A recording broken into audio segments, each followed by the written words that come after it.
Hello, if you've been here before, welcome back. If not, hello, my name is David. I make videos talking about media that I enjoy.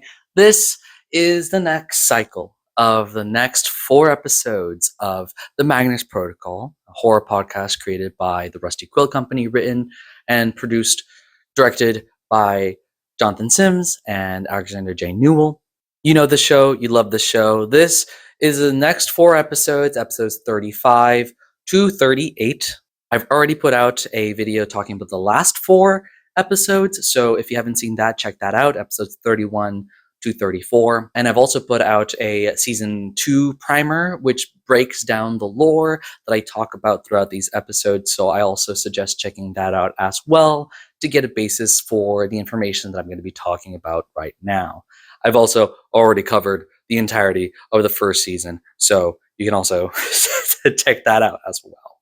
I said in the first video that I didn't do any stickers, and that was the truth. But then I actually did do stickers for the last 3 episodes, and I forgot to show them. So stickers, I got stickers. I was trying to see if I could match any of them to Protocol, but it's just vibes. It's just vibes for the stickers, and so I'm not going to do a tour for them because it doesn't matter, but you can see them. They're mostly Pokemon and just random pictures that I had. But whatever. I did do the Silly Geese Association for Alice, but whatever.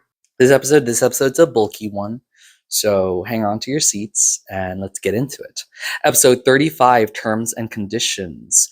CAT1RB4778- the dates.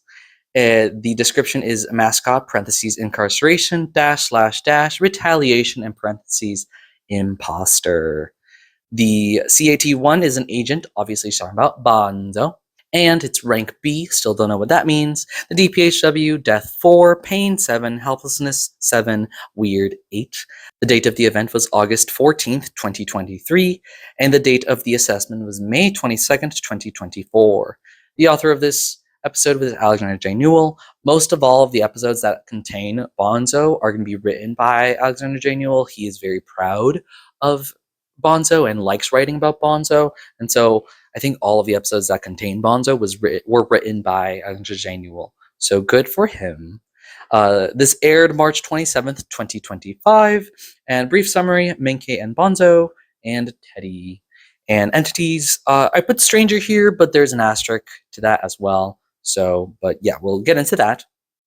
In scene 1, Alice is reading a textbook about computers, and she's hopefully using it to understand Colin's notebook. Celia enters and says that Georgie was using a similar book for setting up her podcast, What the Ghost, because obviously Georgie still has the What the Ghost podcast in Protocol, like in Archives. Alice says she can only find as far as Windows 95, and we know from the first episode that the system that they have in the OIAR is a Windows NT 4.0, which is the predecessor of Windows 95. She's trying to decipher Colin's notebook, and she says that it devolves into non-English at the end. I don't know if that means it's in a different language, which she would be able to look into and translate, or most likely it's in some sort of gobbledygook random shit that it has to be deciphered that's not even English. That feels more similar to what she's trying to talk about in Colin's notebook. They're trying to investigate about Sam and the Rift, and so she asked Celia what she found out about the Magnus Institute. Celia didn't find anything helpful.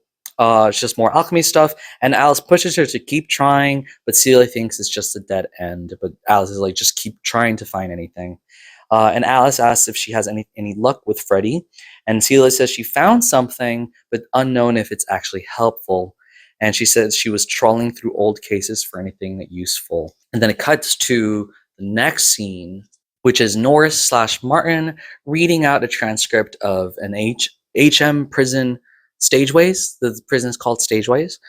Inmate records. It's a parole board meeting for inmate M69782TM.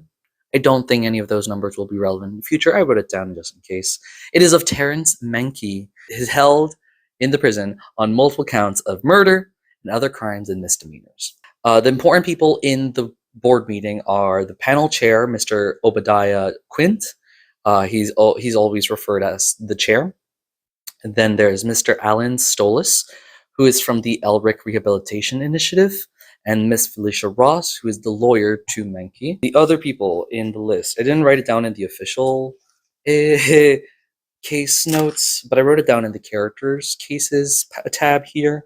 There's Lindsay Harris, psychologist. There's Chloe Lee, who's a prosecution lawyer, so the lawyer who is against Menke and Ross. There's Xana Beard, who is the victim support. There's Connors Katsuj, who is the parole officer, and Rune Laverne, who is the stenographer. She never appears. She's the person who's taking down this transcript that is being read out. Menke doesn't want to pursue parole and doesn't want to be released, and there is no objections to this by anyone. The victim support was going to object to parole, makes sense. The prosecution brings up his arrest in February of 2000, and she says that he showed no remorse when he got arrested, and a recent psych eval asked if he had any regrets, and he said that he hadn't finished yet, and that makes everyone disturbed. And then the prosecution asks if in his view, his crime hadn't finished. It's odd that he wants to stay incarcerated. And so Ross, his lawyer, says that he's gotten threatening mail and he fears acts of reprisal. And there is a record of investigation, but there was no credible threat deemed from these mails. Menke objects. He says no. He doesn't say I object. He just says no. And they get angry at him for speaking out of line. And the parole officer says it was just some kid's drawings. And Menke also objects. It's really a cool moment where the parole officer says it was just some kids' drawings, because knowing that this is connected to Bonzo, knowing that it's about horror cliches and stuff like that, his drawings are terrifying. And so just saying, oh, it's just some kids' drawings, as a horror show and as a horror audience, we should know, oh, that's not just some kids' drawings, okay? Because Menke is objecting to this, the psychologist asks who does he think that is threatening him. He's told he can respond because, he cannot say anything unless he's asked. And the chair says you can respond now. And first he says that they would not believe him, and they say just answer the question. And he says it was Bonzo that wrote those letters, and they get angry with him because they think he's being disrespectful. The Beard victim support is like, that's just messed up.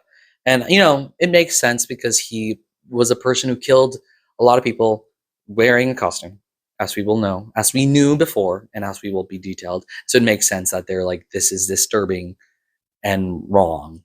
But knowing what we know, obviously him being like, oh, you're not going to believe us. Like, yeah, obviously not. Stolas asks Menke about his relationship with Bonzo. People there are like, I don't see why this is relevant.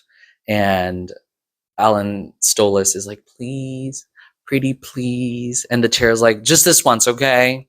And Menke's like, all right, let me tell you my story. And so he starts this entire case is a statement in and of itself.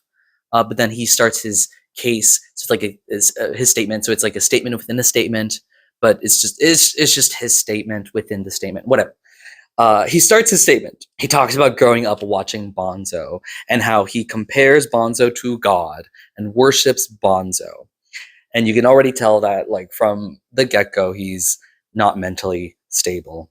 He killed his father while making an omelet.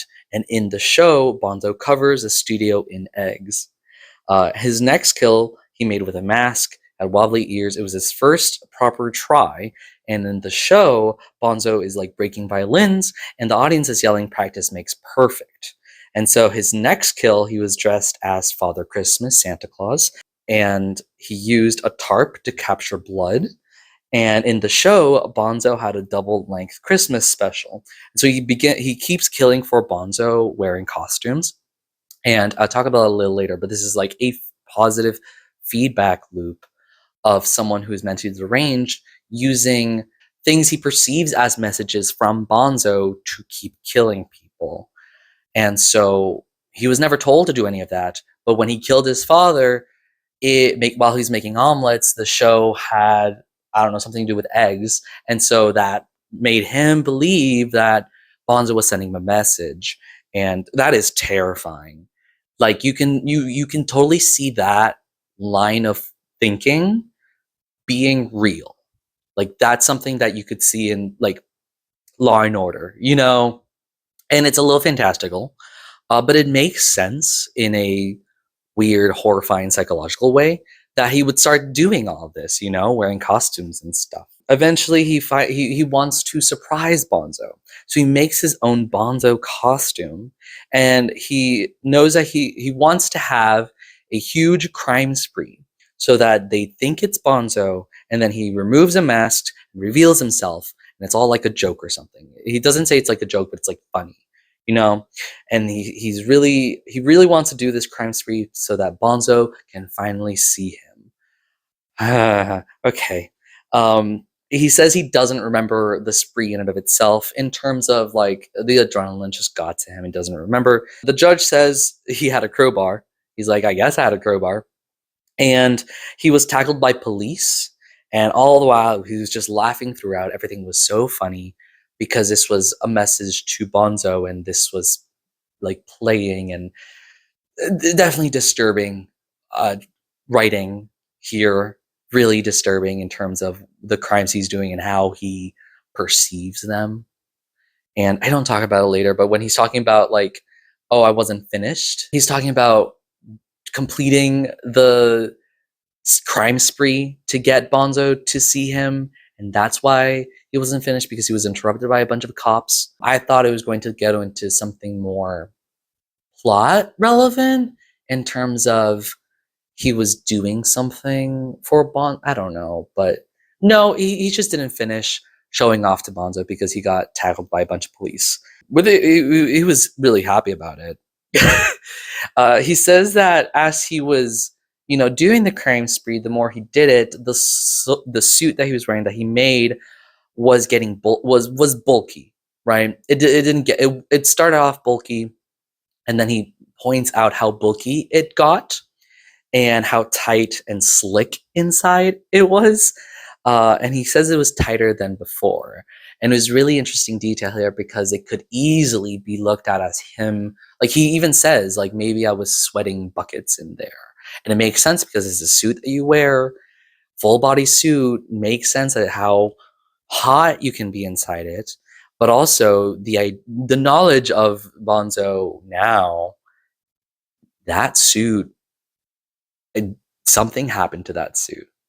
And so eventually he's arrested, and he wants to see Bonzo, but he can't see him on TV. But he's like, oh, Bonzo's everywhere, so I'm just going to see him when I see him because he's everywhere. And all of a sudden, he's no longer everywhere. And he, like, the billboards removed him and stuff like that. And this connects to how Dickerson was talking about how after Mankey got arrested for doing all that, wearing Bonzo's suit, the Bonzo image was tarnished. And so that connects to that, why he felt like he was going crazy, that Bonzo just disappeared. In reality, people just took down the image because bad stuff was happening connected to it. He talks about yelling at Mr. Dickerson at the trial because he knows that Dickerson's connected to Bonzo.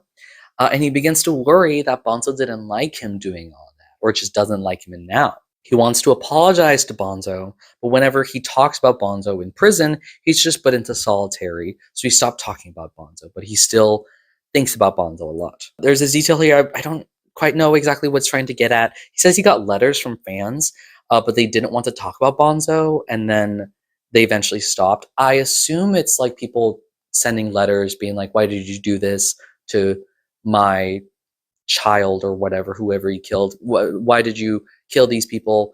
People, fans of Bonzo, being like, you are a horrible person for doing all this and stuff like that. I don't know what this detail is supposed to do. I don't think it's supposed to like be a bigger message or not. I don't think it's trying to impart some sort of implication. Not fully sure.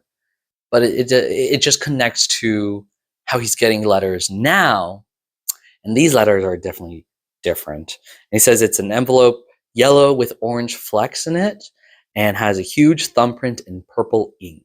And inside there was a card that was all scratched out except for Bonzo's face. It's like a Bonzo promotional card or whatever. And he says the face was wrong. Bonzo's eyes are no longer googly and are staring at him in anger. And written inside is Mr. Bonzo's on his way.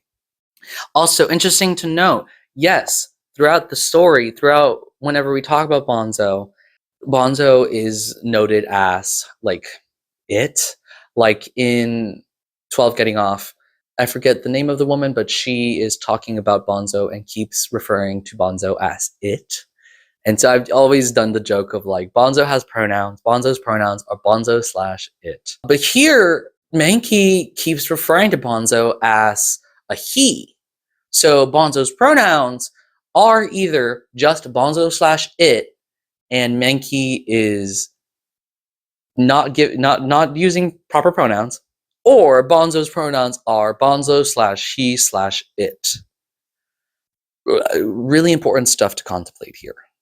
He gets a second letter eventually, which is slightly bigger. It's warped. He talked about how the first letter was slightly warped. This one is even more warped, and it's stained purple with ink, and it has the same Bonzo face, but there's more detail in it because it's bigger, and you can see that the face looked furious at him. And the text is different, and it says he wants to stay. And the last letter he gives is the biggest letter. He says it looks like one of those like huge checks that they give, and it's just spilled purple paint all over that's still wet. And he pulls out the letter that's all mangled, and inside it all different text, same purple text, all messed up. He says it's almost like it was stabbed inside instead of like written with anger. And it says he wants to play with you. And obviously this connects to Bonzo's theme, which is Bonzo's on his way. He wants to stay. He wants to play, which we've heard before. Because of that, he wants to stay in solitary, but knows that it won't help. He loves Bonzo with all his heart, but Bonzo doesn't like him anymore. So Ross says that she was informed about the mail, but doesn't know how strange it was, like she hasn't physically seen it. And Stolas formally recommends Mankey for the Elric Rehab Initiative. And he says he's the perfect candidate and could do a lot with him. And Mankey begins panicking and arguing. He's like, no, I don't want to do that. And someone says he's got something, and the transcript ends due to interruption. Yeah. Transition to scene 3. They are in the break room. Again, we're back into the break room. People have complained a lot about the sound design of it and how it's hard to hear what characters are saying within the break room. I don't disagree. I think that people are exaggerating with how bad it sounds, but also I was riding my bike, and so there's outside noise happening that also makes it hard for me to hear what's happening in the break room. So I'm holding my reservations. I hope that they kind of fix it. They hear what people are talking about the break room and fix it in further installations. I feel like it has progressively gotten better slightly since the beginning of it. There's been a whole first season where people have complained about the sound design, and so they're trying to tweak it to make it still fidelity, that it still sounds like they're trying to make it, but still make it more clear what people are saying. I still think they have some work to do, but I don't think it's as bad as people are making out to be. The transcripts are right there. The transcripts are important. Anyways, in the break room, Alice and Celia are discussing the OIAR. Celia is asking Alice about the system and about patterns, if she's noticed any patterns, or if she's noticed any commonalities, which Alice says no, she hasn't noticed anything. Celia specifically mentions darkness, disease, and being buried alive, and asks if Alice has noticed any metaphorical stuff as well. And Alice hasn't noticed anything, but doesn't see any pattern, and she's only really seen pointless admin all the way down, in terms of she hasn't really paid attention to the cases. We know this in the first episode when she's telling Sam about the cases. She just ignore them. She just lets them like ramble on. She doesn't really pay attention to them. And specifically, it's all noted as truth. We don't hear the glitch of a lie. So like Alice is fully telling the truth that she hasn't noticed anything. At this point, Gwen enters, and she and Alice bristle at each other briefly, but then just sort of relax. Celia asks Gwen what's wrong, and Gwen says that Lena's handover has been hard. She's been able to recover some old emails, but they have not been helpful. They have repeated importance of, quote, balancing the books, and its conversations between Lena and William Price. She asks Gwen if she remembers who William Price is. Alice says she doesn't remember. It's probably before her time. And Celia thinks that the name is fake. And Gwen thinks that their combos are not about budgeting. Like, it's a euphemism. Balancing the books is not exactly about money. It's something else. She doesn't yet know what it is, and we can kind of understand what it is, but there's no official confirmation yet. And Alice says there's no shame in struggling with the new role, which Celia voices her agreement with that statement, trying to, make everything peaceful between the three of them. But then Alice puts her foot in her mouth and says, unless Gwen betrayed the one person who would have some answers, and there should be shame in there. And Celia doesn't voice any agreement there. And Gwen leaves because she's insulted, rightly so. And Celia tells Alice that wasn't helpful, and she leaves her as well. And so she's alone and sighs alone. And then in scene 4, we are through the recording of a broken camcorder. This effect was really cool. It really felt like I was listening to like a Skype call. Alice crashes into a trolley carrying a bunch of items, and it's Teddy, and she asks how he's been. Well, at first she's like in pain because she crashed into the trolley, and she's like she starts talking really quickly, and then she sort of just catches herself, and she's like, sorry for blabbering. How's it going? I really like that moment. She says that he's carrying the shattered effigies of 20th century hubris.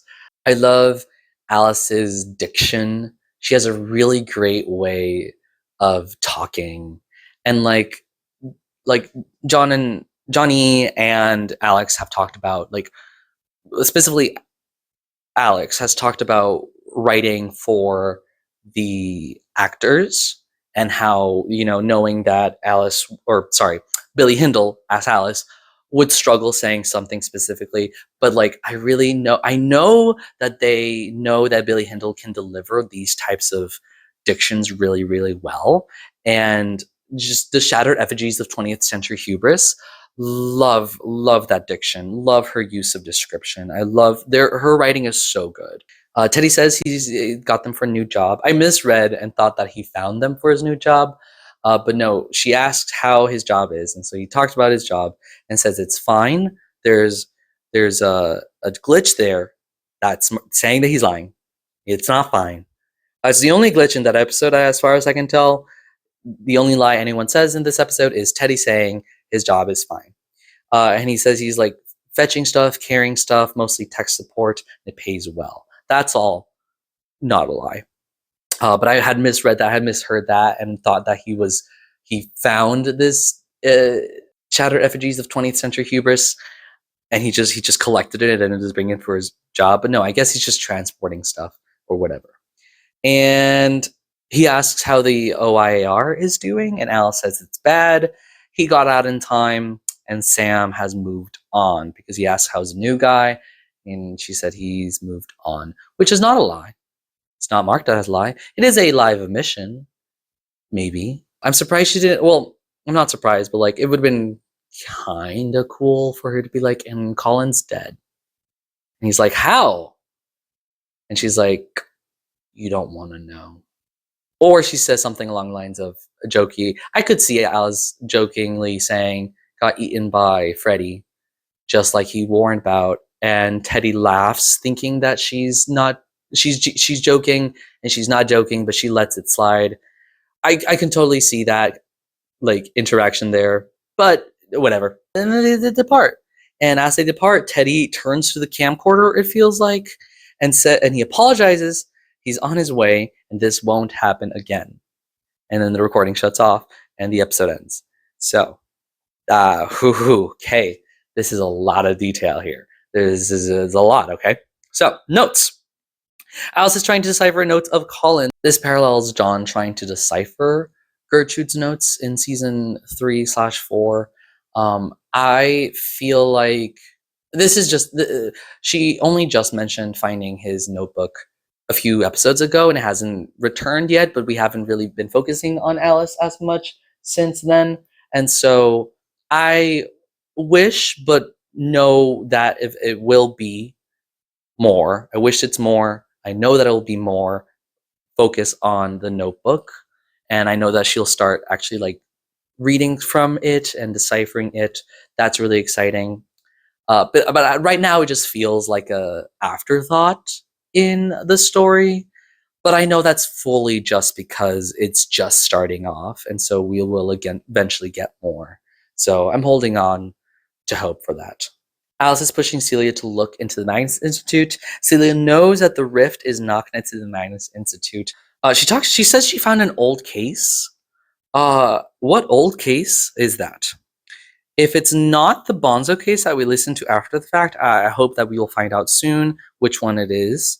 If it is the Bonzo case that we listened to after, then I would appreciate characters discussing how unhelpful this case was. She says that she might have found something familiar, but she doesn't know how helpful it is. And then we cut to this case, which feels like that sort of editing choice to be like, question brought up, what case is this? And then cut to case answer. That feels like an editing choice to me. But we'll return to this line of thought in a second. The case in of itself. So Mankey was mentioned prior in episode 10, Saturday Night. Obviously, Dickerson was in the interview with Geraldine Harding, was the name? Yes. And she mentions Terrence Mankey being arrested for killing people wearing a Bonzo costume. And so here we have the description of this crime, which I really like. I really like that they are connecting cases. They do that in archives, obviously. We're getting more. Stolas is definitely important. It's unknown if the Elric Rehabilitation Initiative is part of anything else. Gut instinct, I was like, oh, it's part of the Magnus Institute. But this was in 2023, and the Magnus Institute has been dead for the past 24 years as of then. So it's not Magnus Institute. I wonder what it is. Rehabilitation Initiative, that's part of some big corporation. Maybe OIR, maybe Starkwell, most likely Starkwell, maybe something else. Maybe it's Teddy's job. I didn't think about that until now. We'll see. First of all, Elric, that's a Full Metal Alchemist reference. I watched the entirety of the Full Metal Alchemist Brotherhood with my boyfriend because he watched it before, and he told me that it deals with alchemy, and I was like, God, I guess I have to watch it. And I watched it. It was really good. There's some things I don't quite like about it, but overall, it's a really, really good show. I liked the show a lot. I didn't love it, but I liked it a lot. And it does help me frame my knowledge of alchemy going forward in the protocol. But yes, I believe this is a reference to Full Metal Alchemist. If not, then heck of a coincidence. The writing in and of itself of Stolas tells me that he's important because, so we have the transcript of the stenographer writing what people are saying. So it's the chair who is speaking, obviously. He is the main, I wouldn't say point of view, but the main person establishing what's happening, right? For the stenographer to write out, right? And so he names a handful of people. He names Mankey, he names the prosecution, blah, blah, blah, blah, blah, blah. He names Stolas, and Stolas speaks up. He just says good morning, right? And so we establish the chair, a bunch of people, Stolas speaks, and then more people that appear later. And the rest of the characters in that group meeting actually do speak after the fact and say stuff. I was surprised that the parole officer had more things to say than I would have expected, but whatever. The writing of it, because we have the chair speaking, and then Stolas speaks up and just says good morning. He just says good morning, but no one else says anything. Is a specific deliberate writing choice to make us pay attention to Stolas, not in terms of pay attention to him, he's going to do something interesting, but pay attention because he is interesting and important. And we find out later that he is. And so I really like that moment because, you know, when you're listening to it, you can be in like the headspace of listening to the episode and just listening to like text. When the chair is speaking, it cuts to Stolas saying something. So that name registers more in your mind than if it was not said, if it was only said once, right? So like they only mention Lie once, and then they mention whenever she speaks again, it's like you have to try to remember who was it, you know. But when he's first introduced, Stolas is introduced, he speaks, and specifically because it's a transcript, it's like, and we have Mr. Alan Stolas with the Elric Rehabilitation Initiative with us here tonight. Stolas, good morning, right? So it's repeating the name in close proximity. Really good way to tell us to pay attention to this man. He's very important, and I like that. Menke's statement in and of itself, I wanted to say, I put as an entity stranger because of the emphasis on the masks. And so like Bonzo, if we attach Smirks 14 to Protocol, Bonzo has been up in the air because there's been no basic like way to organize what he is, what he does, what it does, what Bonzo does, pronouns, right? So I just put stranger because there's a focus on masks, and stranger has a focus on masks. But I think it's just general fear, you know. And you could just say, you know, fear of death, fear of violence, fear of masks, fear, just general fear, maybe a combination, or just a more broad sensation of fear than just like a specified pointed fear of like death, violence, whatever. He talks about the costume getting tighter and wetter. And so that tells me that the current Bonzo that is killing is the costume that he sewed, right? Like I said, there's a feedback loop of Menke being a little mentally wrong and killing people and seeing something reflected in the show, which tells him that there's a message there. And so when he starts killing people wearing these masks, that means he's generating some sort of fear, right? He's making people afraid and killing them. And eventually, this fear generated by Menke manifests into Bonzo and it's the costume itself, especially because he went on a killing spree or crime spree. There's a lot of fear being directed at Bonzo, and because I assume also that, you know, there's the general fear that people have for mascots or costumes or stuff that people just like passively have in the world. All of a sudden, he's using Bonzo's image to kill people, and that causes a lot of fear in direction to Bonzo, which would, with like different circumstances in this world, manifests Bonzo. And so I think that the Bonzo that we see, that Gwen saw, is the specific costume that Menke created. And so it's just fear that powers Bonzo. And it doesn't have to be labeled. I don't think it's perfectly labeled, especially with other things that we've talked about with alchemy and like the fears in Protocol. But I really think that the Bonzo that we see is the costume that Menke created that was all of a sudden animated by all the fear that he was causing in his killing spree. And also the tightness and the wetness suggests to me that when he put on the costume, it was normal. And as he made people more afraid, the costume became the Bonzo flesh monster. Not flesh like Smirks, but fleshy monster. And he was wearing the disgusting monster as he was arrested. And then they removed him and arrested him, and they just, I don't know, probably left the costume in evidence storage. And the costume disappeared and then started killing people by itself. That's the implication here that I really, really enjoy. That he was killing people, all of a sudden, the costume became Bonzo monster fueled by fear. That's really cool. I also wanted to point out the DPHWs that we see for the 3 episodes that contain Bonzo. In episode 10, it's 2275. 12, it's 4728. And this episode is 4778. So there's some overlaps here.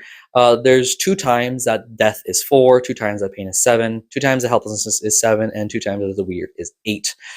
This episode being the basis of it, I guess. And so it's just really interesting, the pattern here, that death and pain are the same for when Bonzo is attacking as well as weird. And so it's definitely being like, Bonzo attacking is weird at a level of 8, because the DPHW of this episode is for when Menki's doing his statement about his crimes.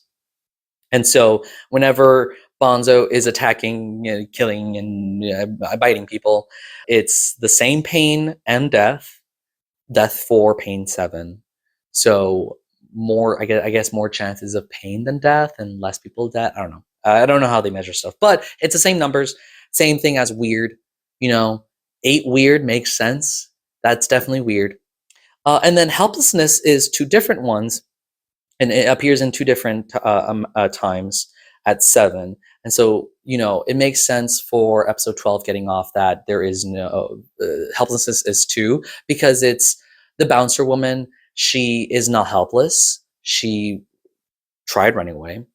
But it makes sense that, like, say, Dickerson and costume is there's a level of helplessness there, and then there's a helplessness within Mankey who's compelled to, like, kill and stuff. There's just commonalities here that I want to point out. I like them. There's also the same CAT1 and rank B. Like I said, we still don't know what ranks mean, but it's really at least important that the ranks are the same. Category makes sense as well, that's the same.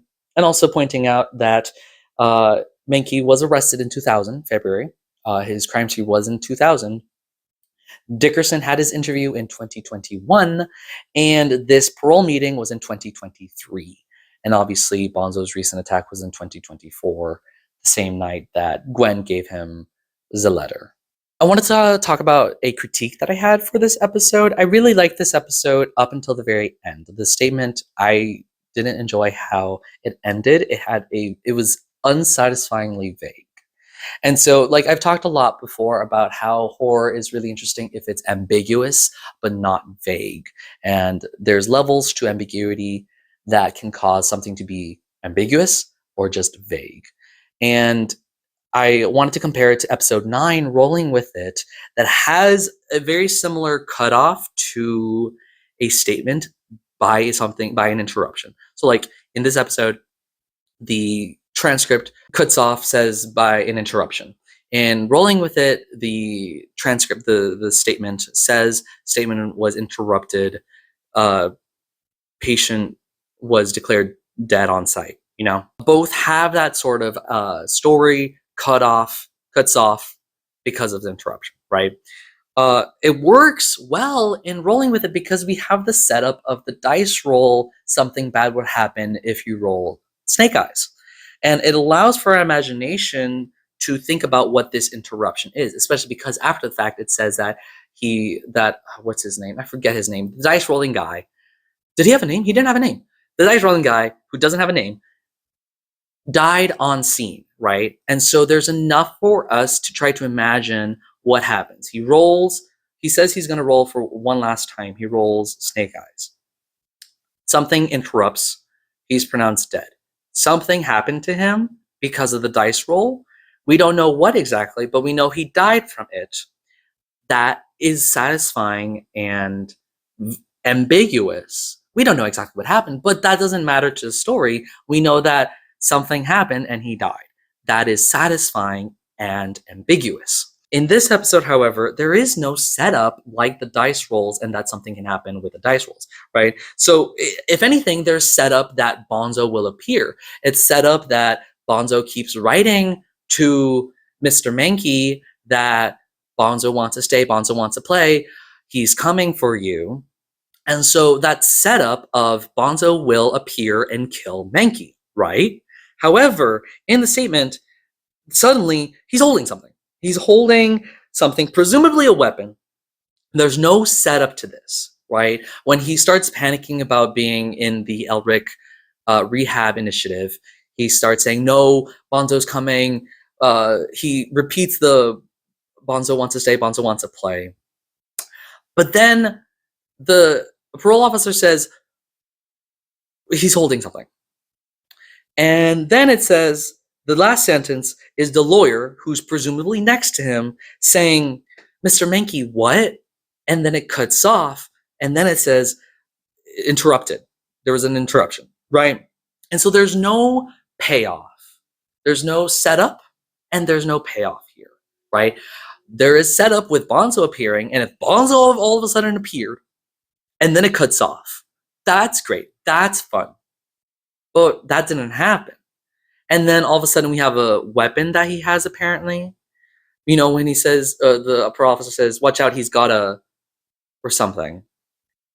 In my mind, it would be like, "Watch out, he has a gun," or "He has a knife," And it doesn't do that. And so the closest thing we can imagine is him attacking Ross, because she says, "Mr. Mankey, what?" And then interruption, right?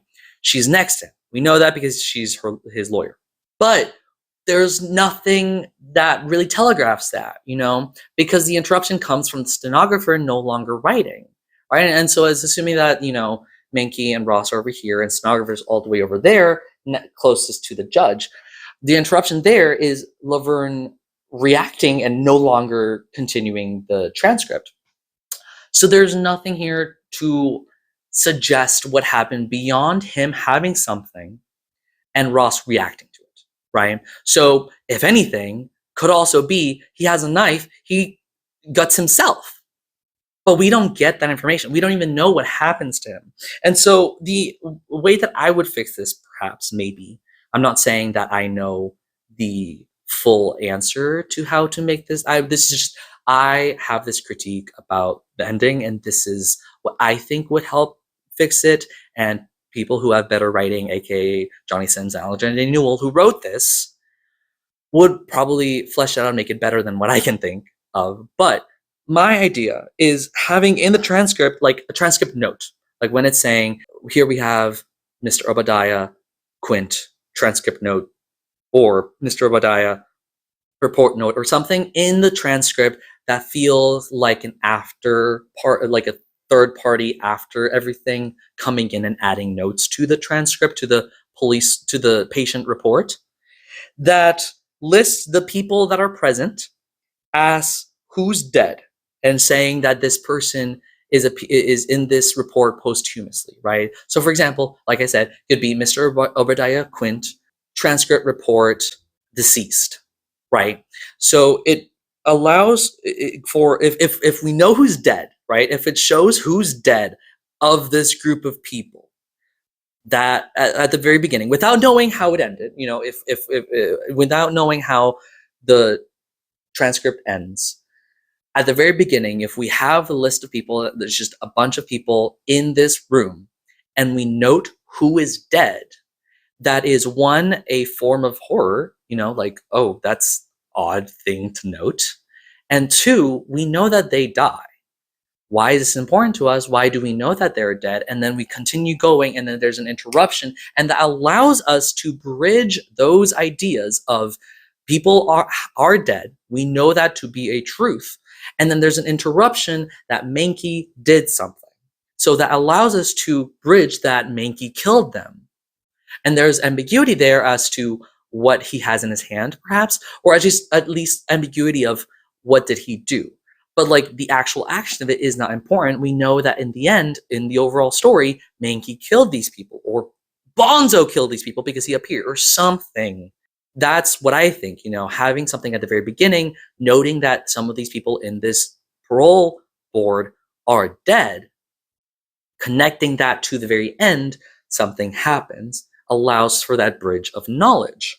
Maybe also if they set up a weapon or allude to a weapon, instead of, the parole officer saying, "Watch out, he's got," which he says, "Watch out, he's got," and then it cuts off, and then it's Ross saying, "Mr. Mankey, what?" Instead of, because he says, "Watch out, he's got a," sounds to me like he's going to say he's got a gun or he's got a blade, you know. But maybe if someone else said, "Is that a blade?" or something, you know, and then Ross says, "Mr. Mankey, what?" I don't like. I feel like her sentence at the end of the episode, the end of the statement, is fine enough in of itself, but like just a little bit more clues to help us build this picture of what happened, right? So we have list of people, some of them dead. Full transcript as is, because it was written really well. Full transcript as is. At the very end, someone says, "Watch out, he's got a," "Is that a blade?" "Mr. Mankey, what?" End.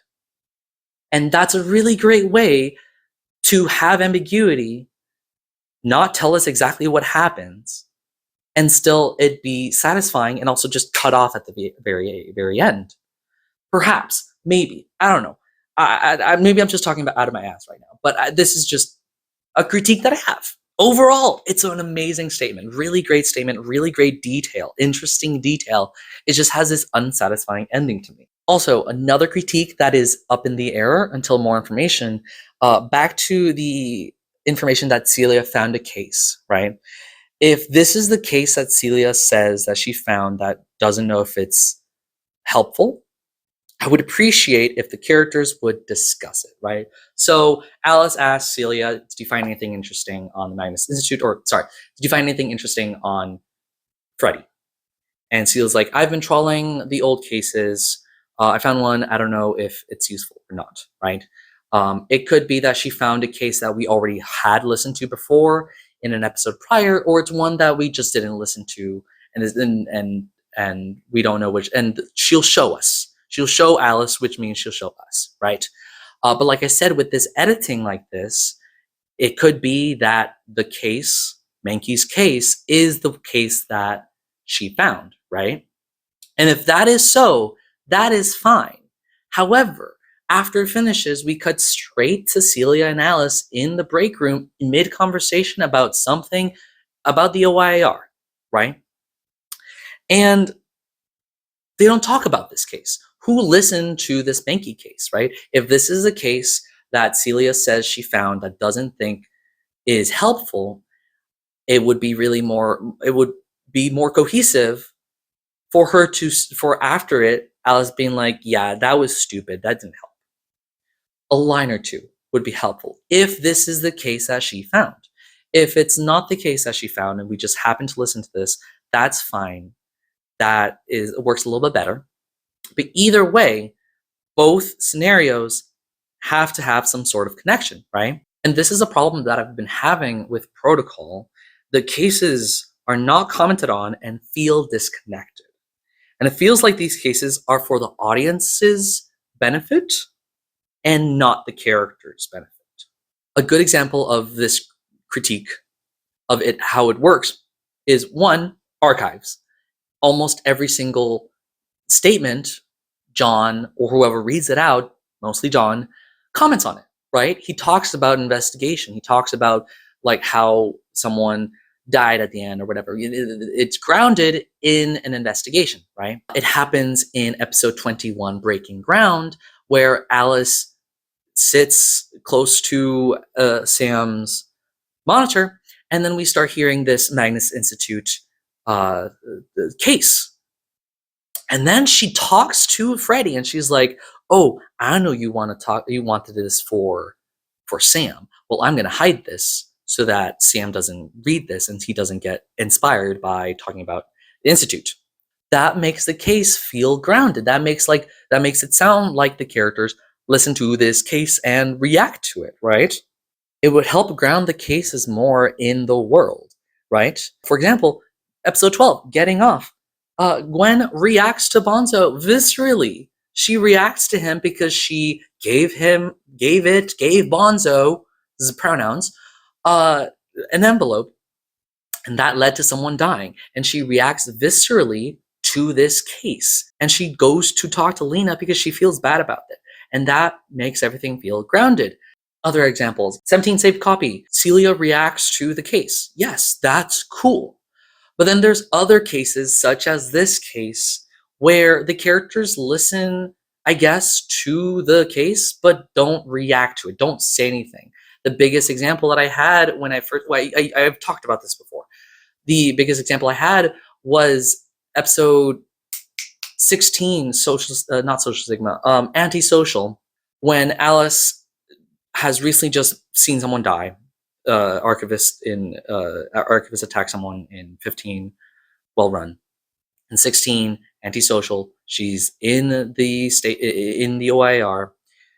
Celia and Sam are comforting her. She just dealt with something terrifying. As they're dealing with that, a case begins of Ink 50 and Madame Electra. And then the case ends and the characters don't talk about it. And it just doesn't feel like the cases are grounded in the world, in the story. Yes, all the cases are important to the plot. Every single case is important to the plot.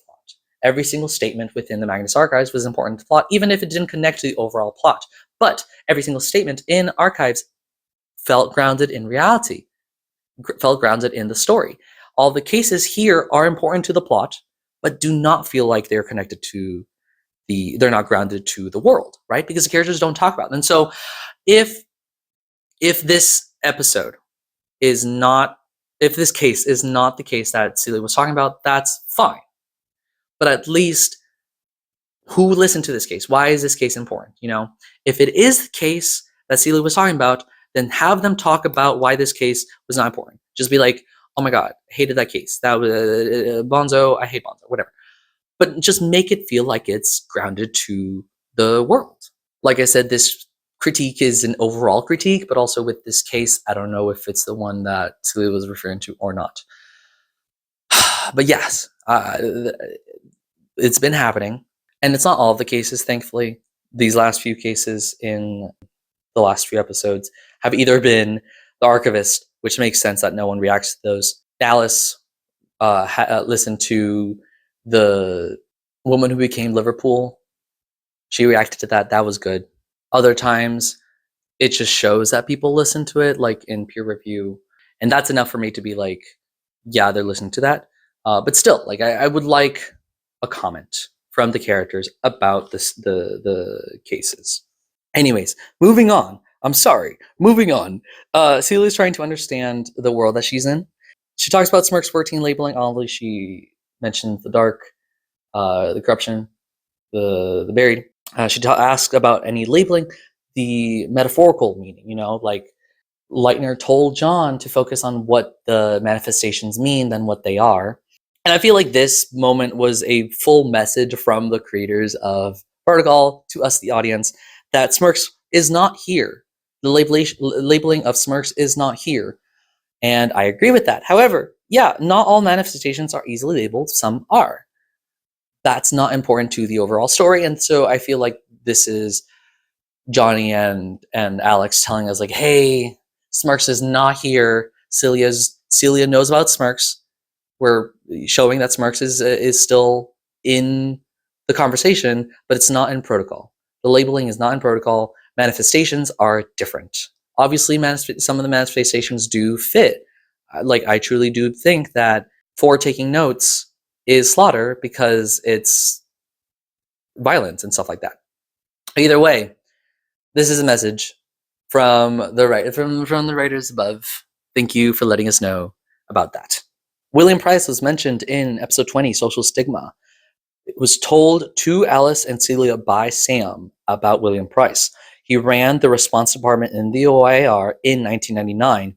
There was paperwork between the OIR and Starqual/GSR Security to burn that Magnus Institute. Sam discovered those files. He got an email from somebody. Email was gibberish about that, and that's how he knows William Price.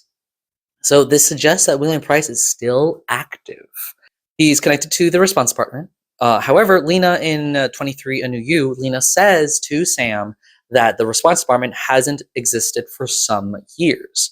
And so, vague some years, Gwen said some old emails. It's unknown how long ago these emails were. But, the vagueness of it allows for leeway in terms of when the conversations happened. Tells me that William Price is still maybe around. Maybe he's retired or something along those lines. I think it's just interesting that Alice and Celia don't remember his name. You know, he was mentioned by Sam. Granted, in a moment where Sam was like kind of losing it, and Alice was like, "Hey, you're losing it," and Celia's like, "Hey, maybe we should calm down and collect resources." They probably didn't register the names. Like Gwen asks Alice if she remembers William Price, and she says, if he did, it was before my time. And Celia just comments that sounds like a fake name, which I agree. But they don't mention hearing it before. It's weird that they forgot. I wonder if there's something there. And obviously, balancing the budget. It's alchemy stuff. OIR does managing the bad guys. So Lena is definitely balancing the budget. I don't know, the budget being bad stuff happening in the world. Price is connected to the protocol. She talking to Price about balancing the budget is dealing with Boyle's protocol that destroyed the OIR. Sorry, that destroyed the Magnus Institute. There's so much in the air right now. But yes, that is that. He's probably connected to Starkwell as well, or was connected, or probably this, because Price spoke with GSR Security to help destroy the Magnus Institute. I think that if we follow this line of questioning, it could easily lead to Gwen asking Brett maybe about Price. Be like, hey, Brett, who's William Price? And that means that Brett will come back. Maybe, please, please, please, please. I love this man. I've only heard him once, interacted with him once, and he is. I'm horny posting. I think he's hot. I need more people to give me their interpretation of how hot this man is, because he is hot.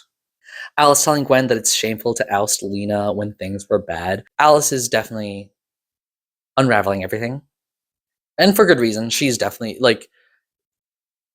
going through it, and it was definitely really interesting that Gwen was ousting Lena just as everything was going to shit, and so it's great timing on her part for all of that. Celia is disappointed with Alice for saying all that, and that means they're all falling apart.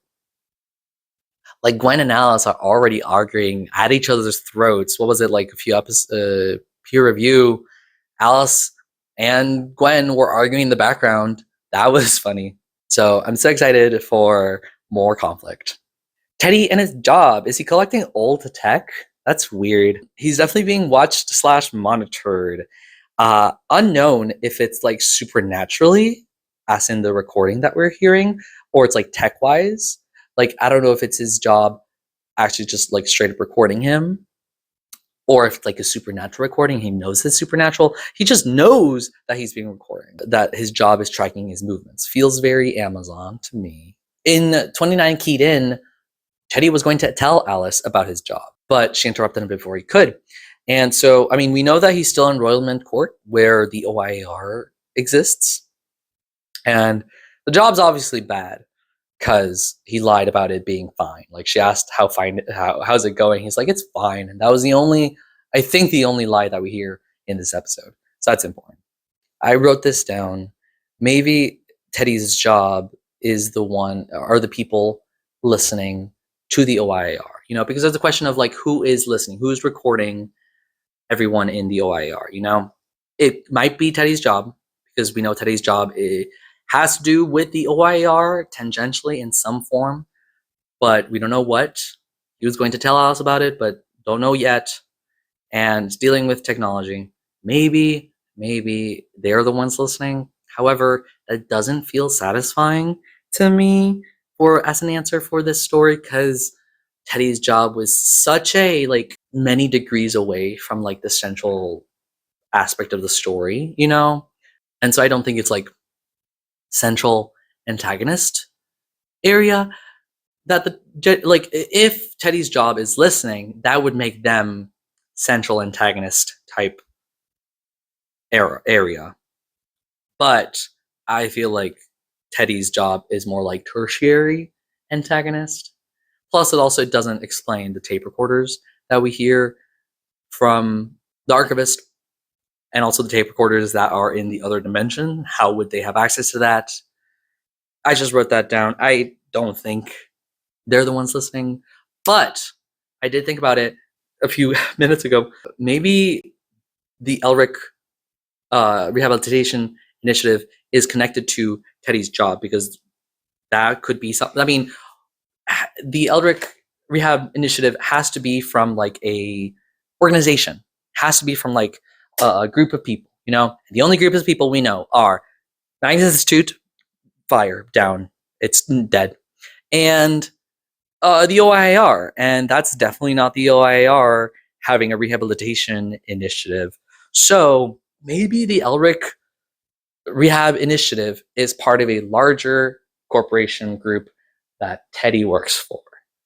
That feels more satisfying to the story, especially because the Elric Rehabilitation Initiative is introduced when we're talking about Teddy's job. That feels like good writing. That feels like efficient writing to streamline, bridge those ideas together. That we're remembering about Teddy's job that we haven't talked about since 29 Keyed In, and we're introducing a group, especially because a lot of the groups that we've talked about prior have been connected to the Institute. So the Mutere Materia program, or the Catalyst for Enrichment programs, those programs that we've talked with prior have been connected to Institute, which is why my gut reaction was the Elric was connected to Institute, but we know that Institute is dead now, so there'd be no reason, no way for it to be connected to Institute. But introducing Elric and reminding about Teddy's job feels to me like they're trying to say something. Maybe the Elric group is part of Teddy's job. Also, it'd be really cool to have the reference of the Elric brothers, Full Metal Alchemist Brotherhood, to Teddy's job dealing with alchemy. That makes sense to me. Anyways, yes, so much here. So sorry for talking your ears off. I'm at like an hour 15 of recording, and I'm sweating right now. But good episode, flawed. A great start. I am just amazed by how much detail was fit into this episode that I got to talk about. So I will see you all for the next episode. I'm never gonna try to guess the names of the episodes, the next episode, because I'm just gonna get them wrong. But episode 36, sorry. We'll see you then. And we're back. Hello. Look, I have tabs now. I like having tabs because it's faster for me to look for stuff for different episodes, and I finally have tabs now. I cannot tell you how insane I was going, but I could not find tabs that were at least similar in color to the tab that I had in the first season. But now I have, they're exactly the same types of color, but they're more square than round. But I don't care. The color is nice. It's very homosexual style. So, episode 36, Outside the Box. CAT 3RB2153- the dates. Description is entrapment, virtual, / isolation, experimentation. CAT3 is a catalyst, which is going to be the Booth Mark II, and is rank B. The DPHW is Death 2, Pain 1, Helplessness 5, and Weird 3. The date of the event is August 4th, 2024, and the date of the assessment is May 28th, 2024. You'll note that August is in the future, so we will touch on that. Author of this statement is Dylan Briggs and Alexander Newell. This aired April 3rd, 2025, and brief summary, kind of hard to figure out a brief summary for. I just put isolation booth. And entities here, perhaps, are stranger and lonely. In scene 1, Tila is in the OIR, and she's lugging a case, and she logs something about flaying, something about voluntary, it's voluntary flaying, and something about betrayal. And that word she internalizes and begins to have a panic attack. And Alice appears and helps her come down from that using the 5 things you can see, 4 you can hear, 3 smell, 2 something like, and 1, is there 1? Whatever. She does that. Really great moment here. And after that, Alice is like, do you want to talk about it? And Celia's like, actually, yes. She tells Celia that she knows what the thing in the hilltop center is. At first, I thought she was talking about, like, I know what the archivist is, but no, it's the rift. And she says she thinks it's a portal. And, like, she's sort of dragging it through. She's trying to find the right words. She calls it a portal. And she says she's going to say something else. And then Alice interrupts her because Alice sees that she's struggling to talk about this. And Alice is like, yeah, I've come to the same conclusion, which surprises Celia. And so Alice has some assumptions about the portal. She thinks that it goes to a hellish dimension, and she knows at least this is correct, at least, that it's leaking some evil, and it might be the reasons for the cases that they keep getting, the ones that are getting read out. She thinks that she doesn't know if it's all of the cases, but at least some of the cases. And it's either only a one-way portal or it's a two-way and Sam is being blocked. And there's a moment here where Celia is like, okay, but what if he's dead? And I really liked how Alice said that's not the destination where our train of thought is going to be. I liked that metaphor a lot. She rejects Celia's thought that Sam's dead. And she keeps, talking. And she's like, it explains why the OIR is protocol deals with this, sort of like stopping evil from reaching the rest of the world. That seems to be aligned with the protocol, with what they've learned. She's read up on some occult stuff that is connected with alchemy, which is what she's learned about from the Institute and what Celia and Sam had looked into about the Institute in of itself as well. And as she's like spouting all these assumptions, Celia tells her to slow down, that she has a lot of assumptions that she's assuming are true. And Celia stops her because she knows that most of them are not right, probably trying to make her stop from reaching a conclusion that she sticks to. Alice knows that they don't have all of the information, which, hey y'all, that's just like us. We don't have all the information. But she knows that it's something really, really bad. And Celia wants to say something, but Gwen interrupts them, summoning Alice.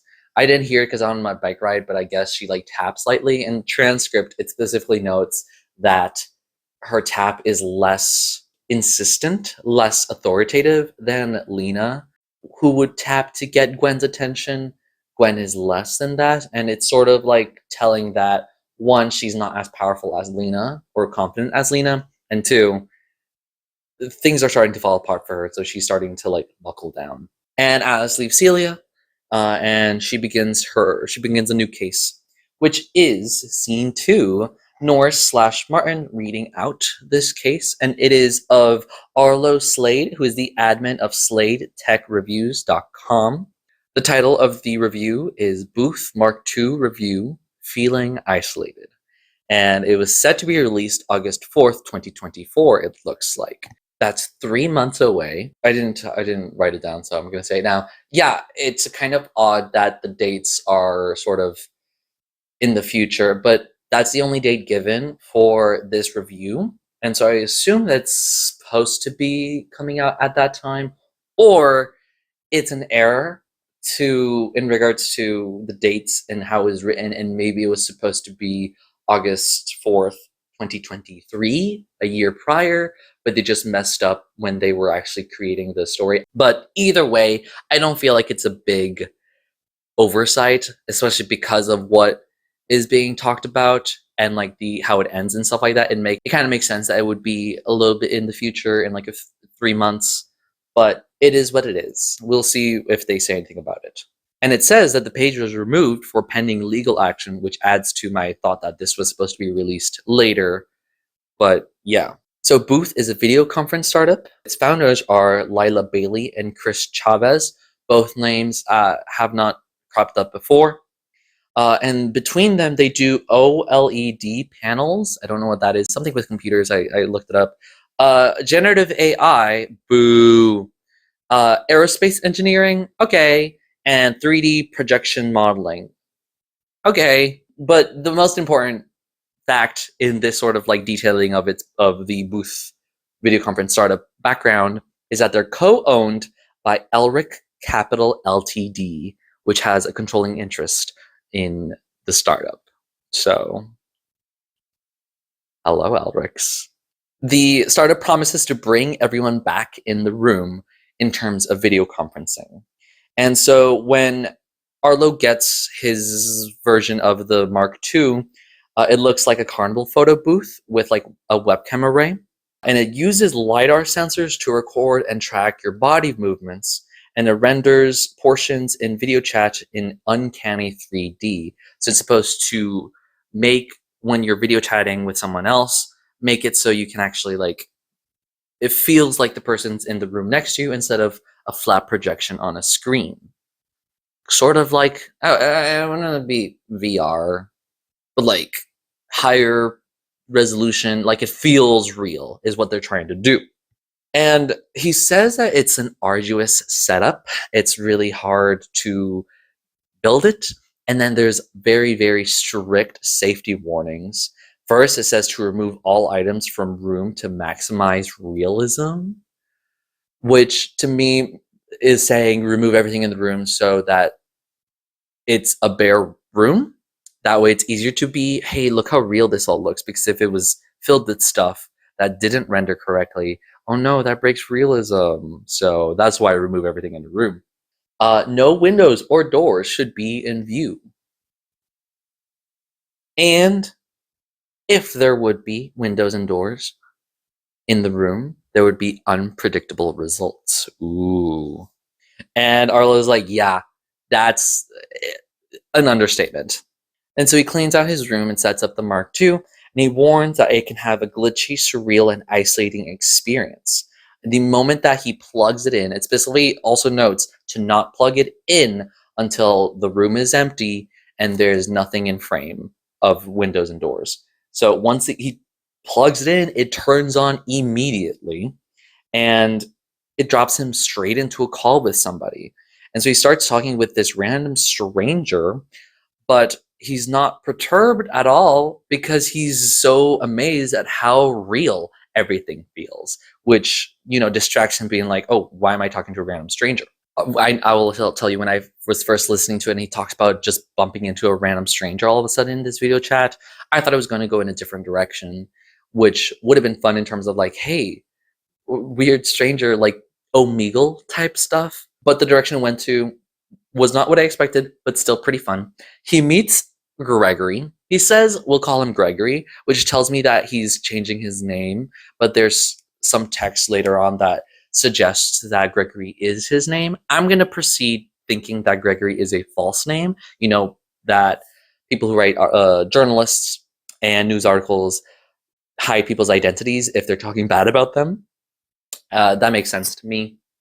Gregory is part of the Booth Initiation Team, or BIT, and they work to welcome first-time users to make sure everything is safe and good with the interfacing, I believe.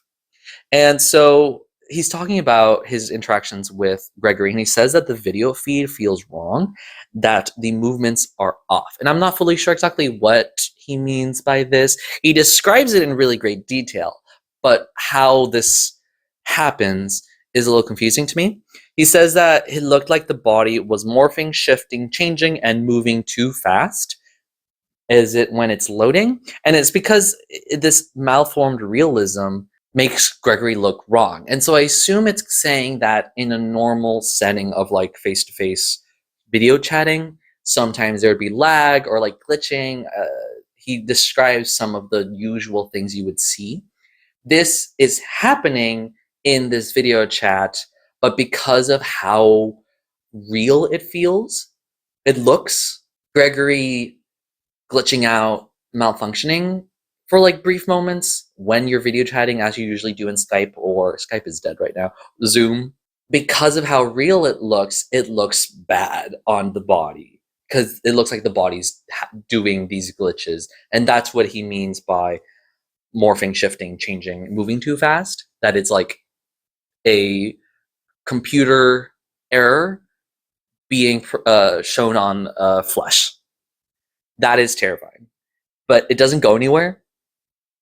So, but yes, I think that's what he means by that. But anyways, so Gregory holds out a peach and he drops it directly in Aller's room.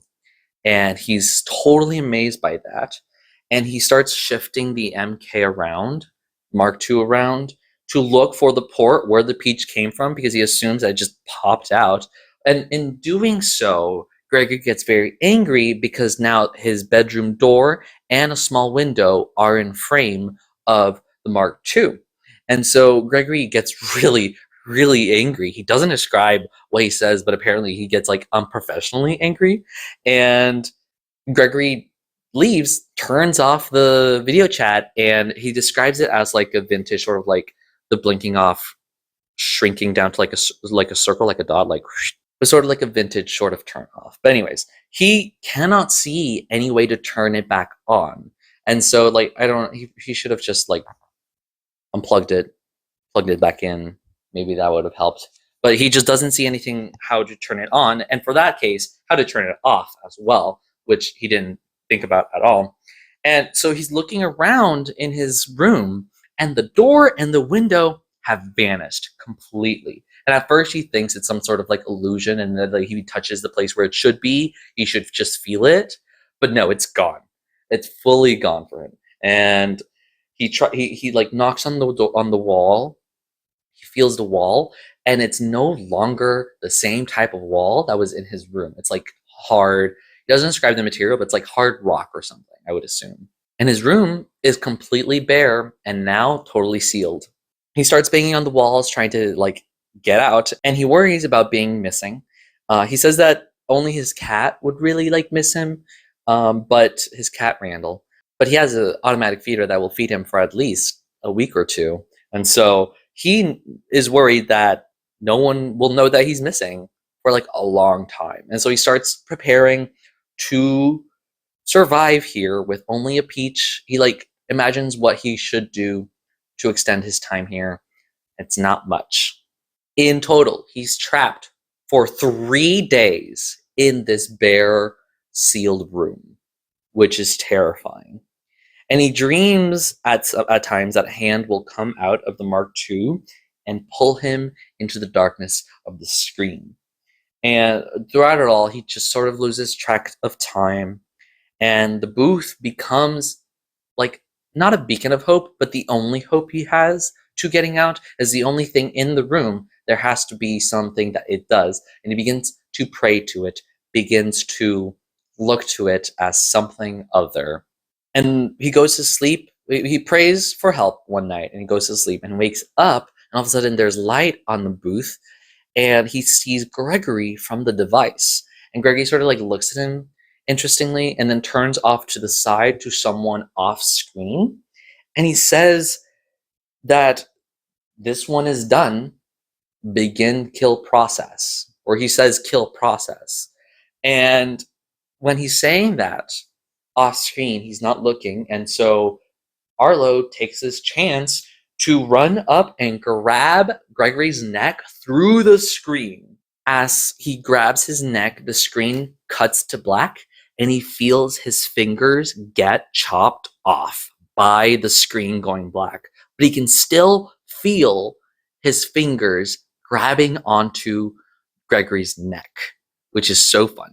There was a story that I read, I don't remember what it was, but it's about, I think it's some people who discover this type of glass that can cut somebody, and they can still move they cut the glass off their finger. Monument Mythos, that's it. Monument Mythos, there is this sort of glass that you can cut someone's like hand off, and they can still move the hand despite it being not connected to them. And that sort of happens when you cut somebody's neck off, but otherwise this sort of glass is sort of interesting. And that's what this reminded me of. This sort of like, his fingers are fully cut off, but you can still feel them moving. And so when he's struggling to grab onto Gregory's neck, he uses his remaining strength to pull himself through the screen, and he can feel the Mark II of Gregory's Mark II on the other side, and so he pulls himself through despite having no fingers in one arm, one hand, or two hands, and he pulls himself into the next room, and he finds that his hand, had ripped off Gregory's ear, and he finds the ear and his fingers on the floor, torn off. And he sees a trail of blood, Gregory assumedly running. And so he finds himself in this empty suburban house, and he follows Gregory's blood trail out, flags down help, and he goes to the hospital. And in the end, he agrees that the Booth Mark II is over-delivering their promise. In fact, it's very dangerous. And it doesn't help that it's being overseen by a criminally apathetic company, the Elric Control Ltd. He doesn't want to see the Mark II in market because that would mean a lot of bad things would start happening. He had contacted Booth itself, and they said that there is no employee named Gregory, or at least no employee by the name that he gave, Gregory being a fake name, allegedly, maybe. And they also say there is no Booth initiation team. So who the fuck were they? Also, they're probably lying. It's either a lie or something else. And he was warned about the NDA, the non-disclosure agreement, but he doesn't care if they sue. And so I don't think I wrote it down, but like the article being removed pending legal action is him being sued, I assume. And in the end, he still has Gregory's ear, and he wants to track him down. Funny moment at the end, he says he rates it 1 star solely for quick delivery and solid packaging. In scene 3, Alice is now inside Gwen's office, and she's helping her. She's telling her about Colin's notes. She says he used a salt config manager, or a salt configuration manager program, maybe, and found an unmonitored orphan process. An orphan process should have a parent process to monitor it. And she says that the parent process is dead, gone. And I don't know why. Maybe it's to create a more interesting protagonist, perhaps. Compelling protagonist, whatever. And like Gwen says, right. And then, Alice continues. When I was first listening to it, I was thinking, okay, I'm following orphan process monitored by a parent process. Parent process shouldn't be there. Maybe it was deleted to make the protagonist more compelling. And I was like, what's a protagonist in computer tech speech? It's not. It's a joke. She's joking about, I'm assuming she's joking about anime, but it does go for like other types of stories of like a protagonist having their parents killed off so they can be more compelling. She's making that joke, and I was just like Gwen. She did not know what she was talking about, and she thought it was part of the tech talk. But no, Alice was making a joke about anime. I can feel her talk. This joke feels like an anime joke, especially because it's nerdy talk. It was a full joke, and I completely went right over my head until I actually like read it and like tried to understand like what does she mean? Because she says compelling protagonist, and I'm like, what does that mean in terms of computers? No, it's a joke. Anyways, that was really funny. And so she says that the orphan process, which should be monitored by a parent process, but the parent process is gone. This is all discovered by the salt config manager. The orphan process is using up a lot of energy and power. And because of this, the network should have already failed, but it hasn't, right? So that's a really big revelation. Gwen doesn't understand what she's saying. She doesn't understand at all. And she tells Alice to just tell her how to balance the system. The manager doesn't need to know the details of everything. She just needs to know what to do. And she tells Alice to tell her how to balance W or get out. And she says it in a very rude way. And so Alice is like, all right, I'll get out. And she gets out. And Gwen is like, wait, please. I'm sorry. I'm so sorry. She doesn't say that, but she stops her from leaving and asks her nicely now instead of being mean to her. And so, Gwen tells Alice, help me try to figure out how to balance out W, I guess, because that's something that she has to do. balance out W. And so Alice says what we all know is that each case is categorized in 4 metrics, the DPHW. She says something about integers. It's because it's 1 to the 9. And Gwen says that they need to keep them as even as possible. So they don't know exactly what they need. And so Alice is like, if we are low on W, we have to prioritize cases that are high with W. And so what they can do is cross-reference past cases to see what is needed. They can reverse engineer what past cases have had high W and go from there. And so at first, Gwen tells Alice, you're sounding like Colin. This is the second time that Alice has been described as sounding like Colin, and the second time that she says good. And Gwen compliments her, and she's like, that's actually really smart. And so Alice does something on a computer to cross-reference cases, try to find what cases were high with W. And Freddie says that what they need is more Bonzo. And Gwen sort of like reacts. I also could not hear it on my bike ride, so I assume it's sort of like a gasp or like it's very subtle like type sound. But Alice doesn't notice it. And Alice is like, Bonzo. All right, I did something wrong here. But she also states that, I might be totally wrong about this. But so when she talks about Bonzo, Gwen is like, okay, thanks, you can leave. And for a moment, Alice remembers Gwen talking about Bonzo, and Alice kicks her out. She's like, you can go now. And Alice is like, fine. And she leaves because they're so volatile that just like any argument will immediately get whatever Alice is thinking to just get away from the situation, which they should be conversing about all this, but they are so angry with each other at all times that they don't. So, hey girlies, what are we doing? And Gwen is now concerned because she knows what the externals are for. In scene 4, a quick little scene here. Celia gets home with materials for Jack and Georgie, and Georgie has already did a lot of prep to help Celia.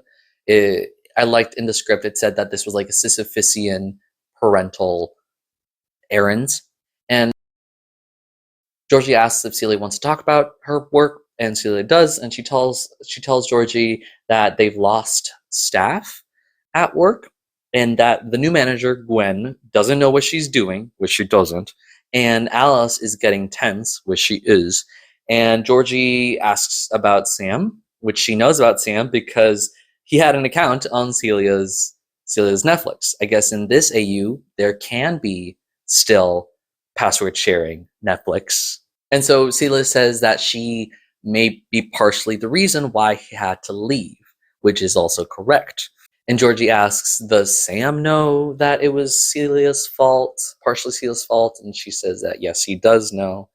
And she's like, what about like his ex? Should we like pawn it off of his ex, which is Alice? And she's like, Alice also knows. And she's like, damn, what about the manager? We could have pawned it off on the ex, why not the manager, that it's the manager's fault. And Celia's like, I don't need for this to be solved. This can be solved. She just needs to rest. She just needs to sleep, which yes, she does. And Georgie says she'll take Jack out once he wakes up so that Celia can rest. And Celia thanks her very profusely. And at the very end of it, she says to Celia, it's just a job, right? And Celia sighs very sadly, and the episode ends. So, notes. I like this episode. I like the surrounding things better than the case in of itself, unfortunately, but I do enjoy the case in of itself. It's middle of the road for me, honestly. There's nothing wrong with it, but I wish there was more. It is what it is. Yeah, I really like the moment with Alice helping Celia come down from a panic attack. So Alice is definitely the kind of person to have panic attacks and to have friends who have panic attacks and know exactly how to help each other come down from that. Which it felt really nice to see this really kind moment between Celia and Alice, which, they haven't fought exactly, but it's definitely been very tense, as Celia has said. And so it was a really nice moment for them to, kind of meet halfway. meet at the same level and just act like people in a way. I can feel it. I can feel that Celia almost tells Alice that she's come from that portal, like she is from the other dimension. And, Alice is correct about the protocol being a thing that the OIR does to protect the world and to stop evil. There's some other things that she says that were not entirely correct. Overall, the stuff about like occult stuff and like hell and shit, she says it's not obviously not like Christian hell, but it might be a different type of hell. That's not all correct. Celia does probably connect hell to what's happening in the apocalypse because Celia believes that the apocalypse is still occurring in Archives realm because she doesn't know that it ended, assuming. And so she probably is correct enough in connecting the apocalypse to hell. It's not hell itself, but at least she doesn't correct her because she knows that she's more or less, it is more or less hell. It's not the hell that she thinks it is, but the case was written by Dylan Briggs, who is a writer for Woe Begone podcast. So the case, Arlo's review, I think it's lonely. It feels very lonely. It feels very similar to The Silence, the ritual for the lonely that Peter Lucas did. Feels very that. He's trapped in a bare and empty location, and he has dread about being alone. I wish there was more focus on his fear of being alone, but what was there was fine enough. It felt pretty terrifying. He went really quickly to like, okay, I need to survive. And that felt very, very human, I will say. He's a tech bro. And then he went straight to like, I have to eat the leather in my boots. Like, all right, get it. There's also, the moment where Gregory became malformed for a moment, that felt very stranger to me, especially because it focuses on how uncanny these moments were and how uncanny it was to see someone else in this like virtual space. So it could be lonely and stranger, maybe a mixture of both. Don't know, but it feels very lonely coded, at least, to trap somebody in a bare and sealed room. I had this hypothesis that Booth may be training using these eldritch forces, like the 3D scans of the body adds to like a stranger aspect, but like how do you replicate a human body and stuff like that using the LiDAR scans and stuff like that. And so that's a hypothesis as to what exactly you were doing, but it's not exactly like the answer. I assume we'll get more information about what they want to do specifically beyond just like the commercial, like, hey, better video chatting or whatever. But they are definitely harnessing a power, which is why there's huge restrictions such as the no windows or doors. So I can totally see them somehow being able to harness the power of the lonely to create a room where you cannot leave, or create a space from just what the camera sees where two people can meet face to face and interact and touch and pass peaches around. Euphemism. And the restriction of like no windows and doors is because whatever we see through the camera is being projected onto real life, and you're actually in this space. There's nothing virtual about it. And when you show something that it helps you escape, it's gone because it's supposed to trap you. But they're using it for good. They're using it for capitalism. That's not good, but they're using it for good. And that's why they have these regulations, restrictions, not regulations. If they had regulations, they wouldn't be doing this at all. But that's why they have these warnings that if you don't follow them, you might have some unpredictable circumstances occurring, which, yes, definitely. And Elric, Control LTD, come on. Right after last episode, when I literally talked a lot about Elric's, maybe it's Teddy's job, maybe not. But this is second mention of Elric within the last episode and this episode, Elric. It's definitely drilling down that Elric may be a protagonist for season 2. Like, it makes sense that different seasons have different main antagonists, and this is the second time Elric has appeared doing something weird. Totally could see the Elric Control Ltd being the second season antagonist. That would be really cool. Yeah, maybe Gregory is a fake name, not fully sure, but either way, we will be watching out for any men without an ear. What's his face? Van Gogh. Watch out for any Van Goghs out there, because they are definitely working for a very bad corporation. So, I was actually trying to follow what Alice was trying to talk about.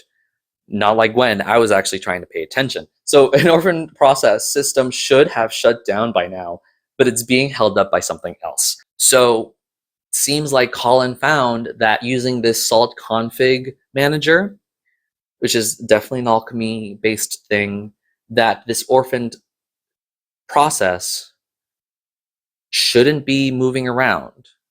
But this process should have a parent. Parent's gone. And it should be doing stuff, and that doing stuff should have shut down the system, but it hasn't. And she says that to Gwen. Alice says this to Gwen. She says that it is taking too much power and it should be down, but it's not. And that's when Gwen is like, yes, that's supposed to happen, right? And Alice is like, you are not paying attention at all, right? But yeah, something else is propping up the system when it should not be. And that's something spooky, perhaps. That's definitely Freddy. That's definitely something that Freddy's doing. Whatever Freddy is keeping Freddy alive. And they need to balance the W, which, if you followed before, DPHW, W means weird. It's a parameter. And so they cross-references with cases with high W, and they find more Bonzo. And yeah, they need more Bonzo to make more W. And so because of this, we can extrapolate, especially what has been said before and what has been said now, that the OIR sends externals to create cases to balance out DPHW, or at least to do stuff to balance out to DPHW, right? These externals are externals that give out like more death, more pain, helplessness, and weird moments that then would filter into the OIR system and say, yeah, this happened, accomplished, right? So, we don't exactly see what Gwen wants to do, but she's saying that she needs everything to be balanced. And so when I assume that she has like a computer with like big DPHW and like levels, and she has to balance them out, maybe. They don't talk about that. I don't know why she's talking about W at this point, but so they're talking about it now, the DPHWs. And so as externals liaison, Gwen had to give Bonzo a letter, and then in episode 12, which we talked about it last episode, episode 12, the DPHW, Bonzo's attack was 8. Weird. That's a really high level. And so it was Lena's job to balance the books, as we heard last episode. And so Gwen knows all of a sudden now that the letter that she had to get to Bonzo was to balance out W. Weird, right? This was a test. I wanted to look at all the other externals that have been recorded and see if there is a pattern in their DPHWs, which I'm sure a lot of other people have done. But here it makes sense, because if you want to balance out a W, send out Bonzo. If you want to balance out helplessness, H, send somebody else out that does a lot of H. And so what I did is when I went back and looked at the 4 externals that we've touched on prior. Ink 5 Lady Marbury, Needles, and the Archivist. Ink 5 and Archivist are not official externals, but they still count in this exercise because 1, they're the ones that we've seen the most, and 2, Lena wanted Gwen to recruit Ink 5 as an external, so she knows that Ink 5 would have worked as an external.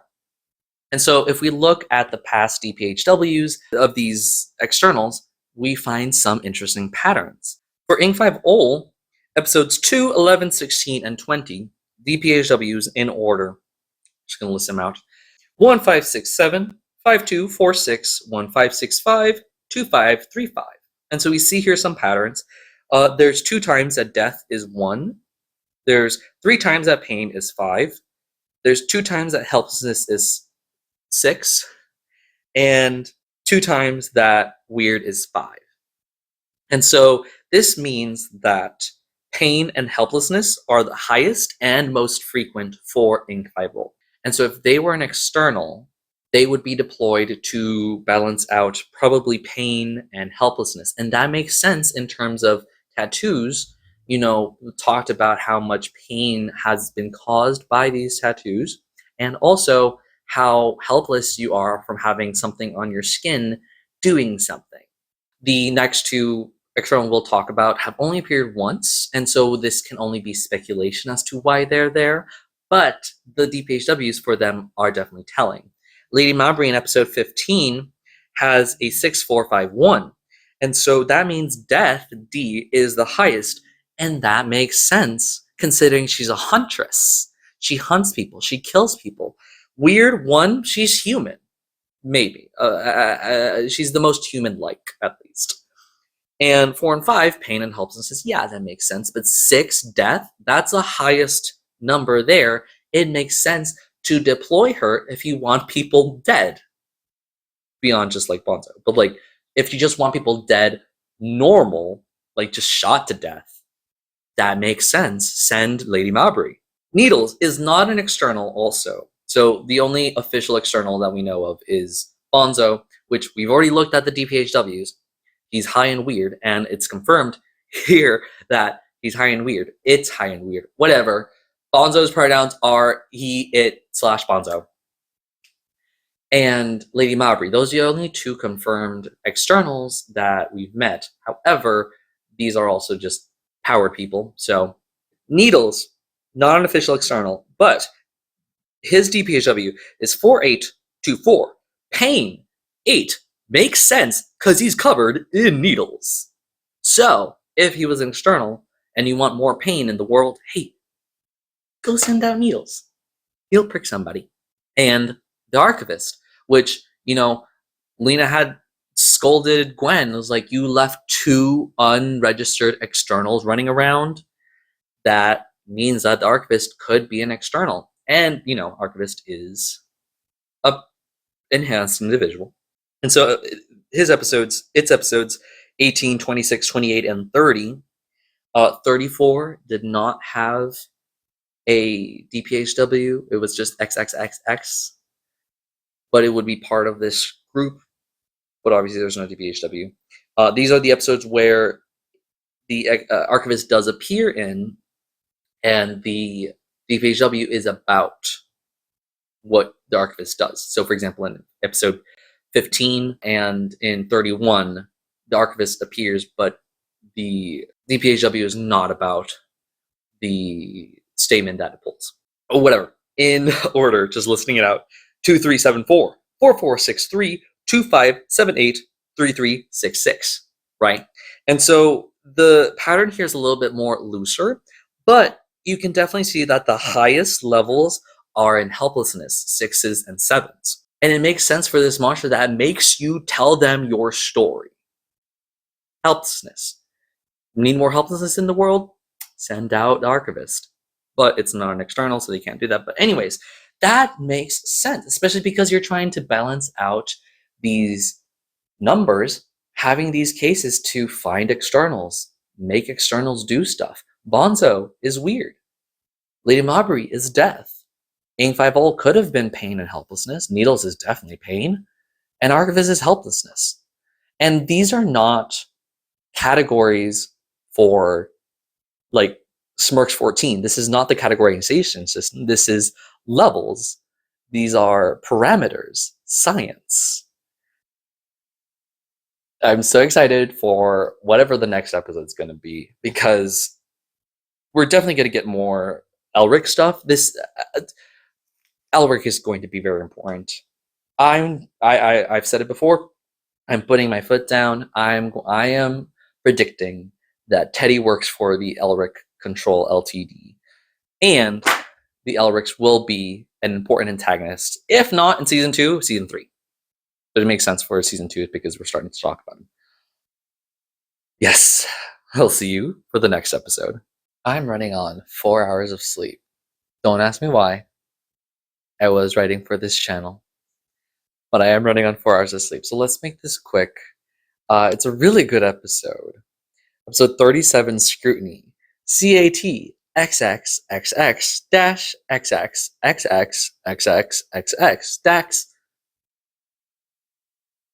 dash XX XX XX XX. The description is error, parentheses, unknown source. The CAT XXXX is non-applicable, and the rank is non-applicable. I think that if they're doing these sort of like X's to indicate that, hey, this is a tape recorder, I think they should at least do CAT X R X XXXX to be consistent, not just have CAT and then the DPHW X's, because rank is there too, and the numbers for the ranks and the categories, it's whatever. Anyways, death, X. Pain, X. Helplessness, X. Weird, X. Date of incident, non-applicable. Date of assessment, non-applicable. Exactly the same as episode 34. So, the author of this episode is Alexander J. Newell. This aired April 10th, 2025. Brief summary: Hell High School plus post change. And the entities here are the eye. So in scene 1, a tape recorder turns on. All the scenes will have tape recorders turning on. And it's a peaceful day out. There's like bird songs out. And I like that this is a subtle sort of use of contrast for what is going to be learned about later. Georgie enters Sam's room, and he's much healthier. He's feeling much better, despite the outdated doctor equipment that has been used to help revive him. And Georgie says that they're mostly off-grid, and they can't supply very often. But she tells him that he's free to go. He's no longer arrested. She says that he looks more human every day. He's like, that's great. And he's free to go, but he really doesn't have anywhere left to go because the zone is still on lockdown. When the archivist is eliminated, they can try to find the rift and return Sam, as he suspects that he can do. I suspect as well, but we'll see if there might be something in the way.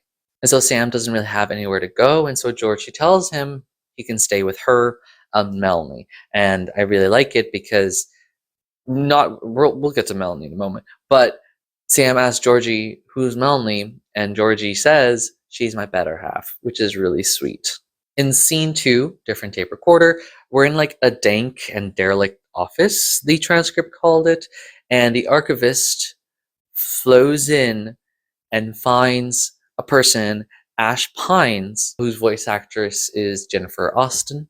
There's a moment where it seems like the archivist wants to like strike, and then Ash begins just pleading to them, which is really interesting, very different than what we've seen before. She pleads the archivist to be seen, to take her fear, and she is desperate to be known. She says ever since the dream ended, she wanted to be sent back. The dream being the apocalypse. The transcript says that the archivist is a little confused.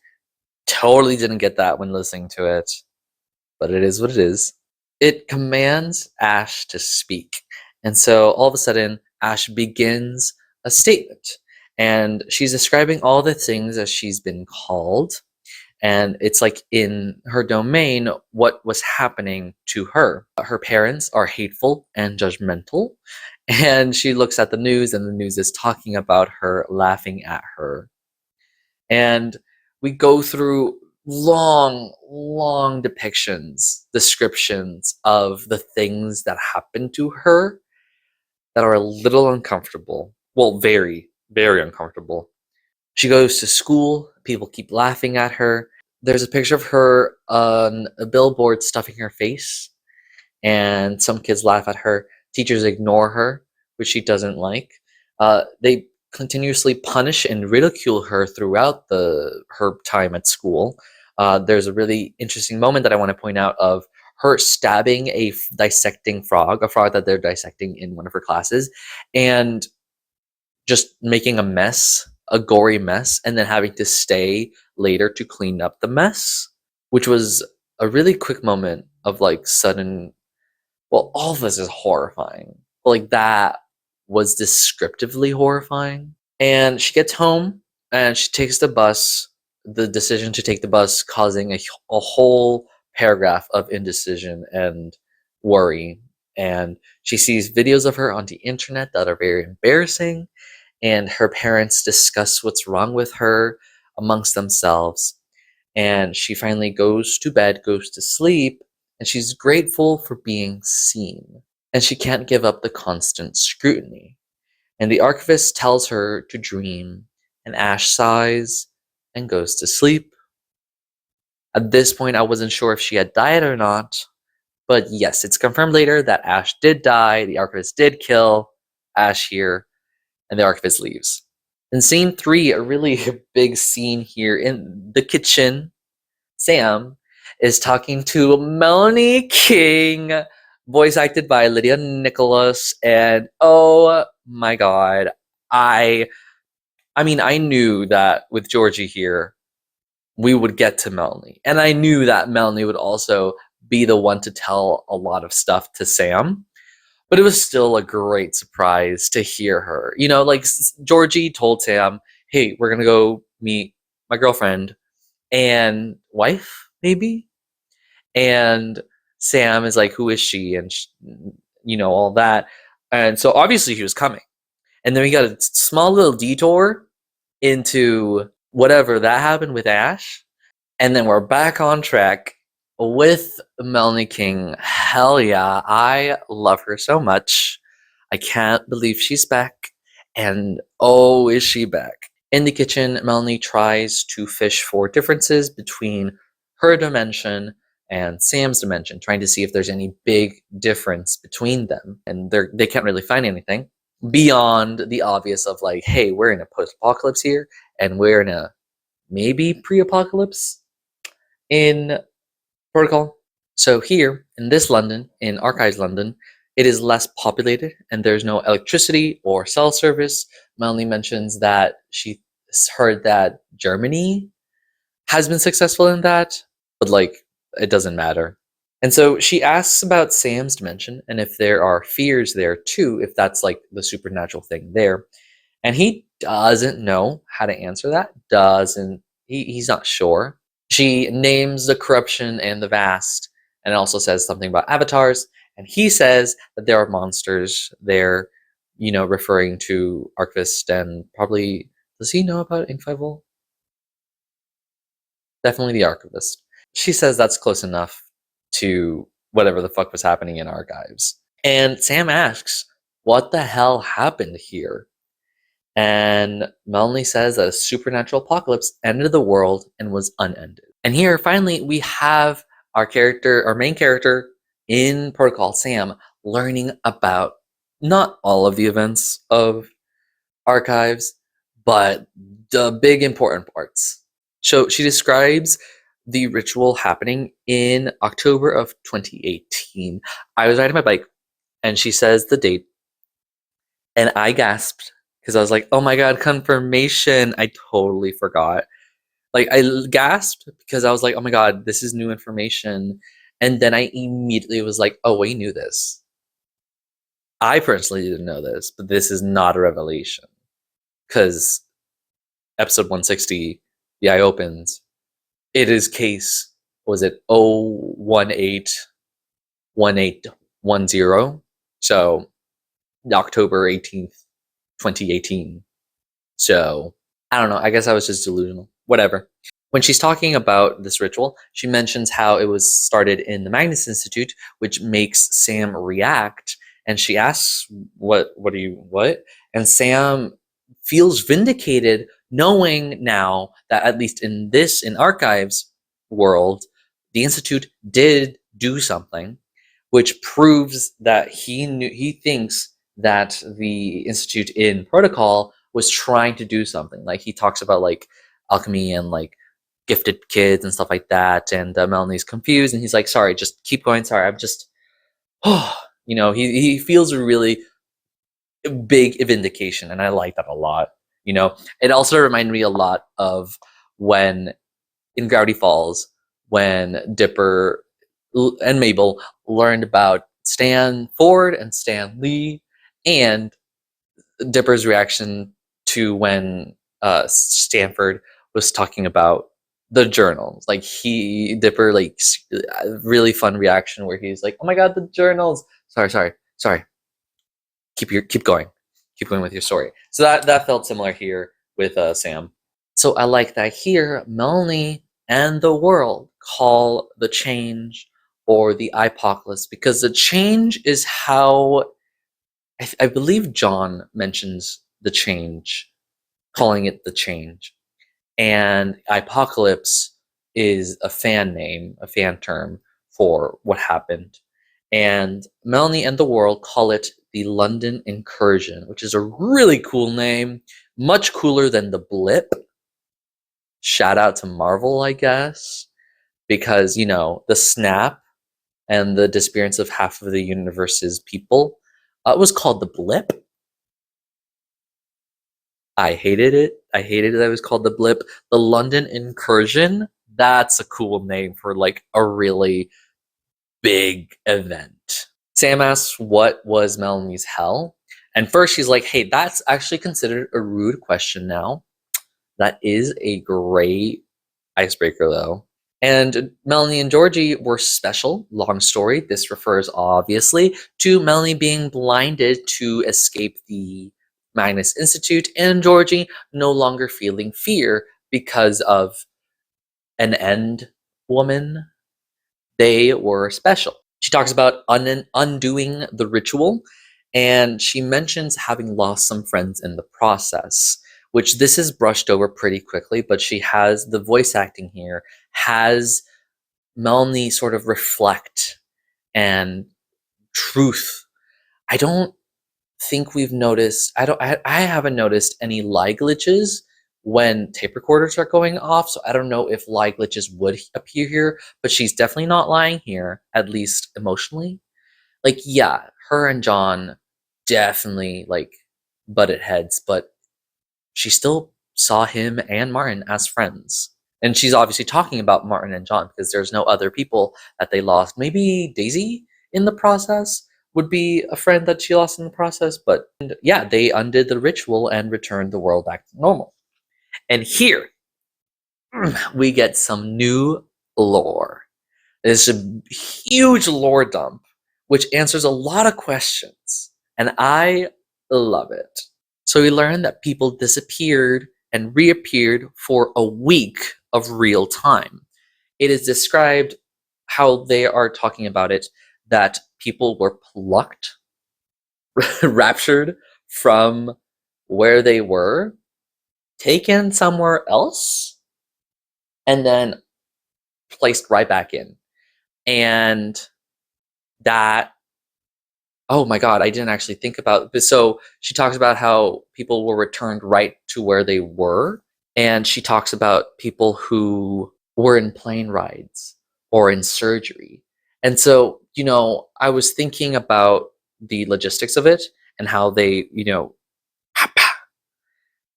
and thinking about, oh, they just get back on the plane ride or get back in surgery. And I forgot the third example. No, I just realized that means that when the people disappeared, because they disappeared for a week in the plane fell, and the people in the plane, oh god, that is terrifying.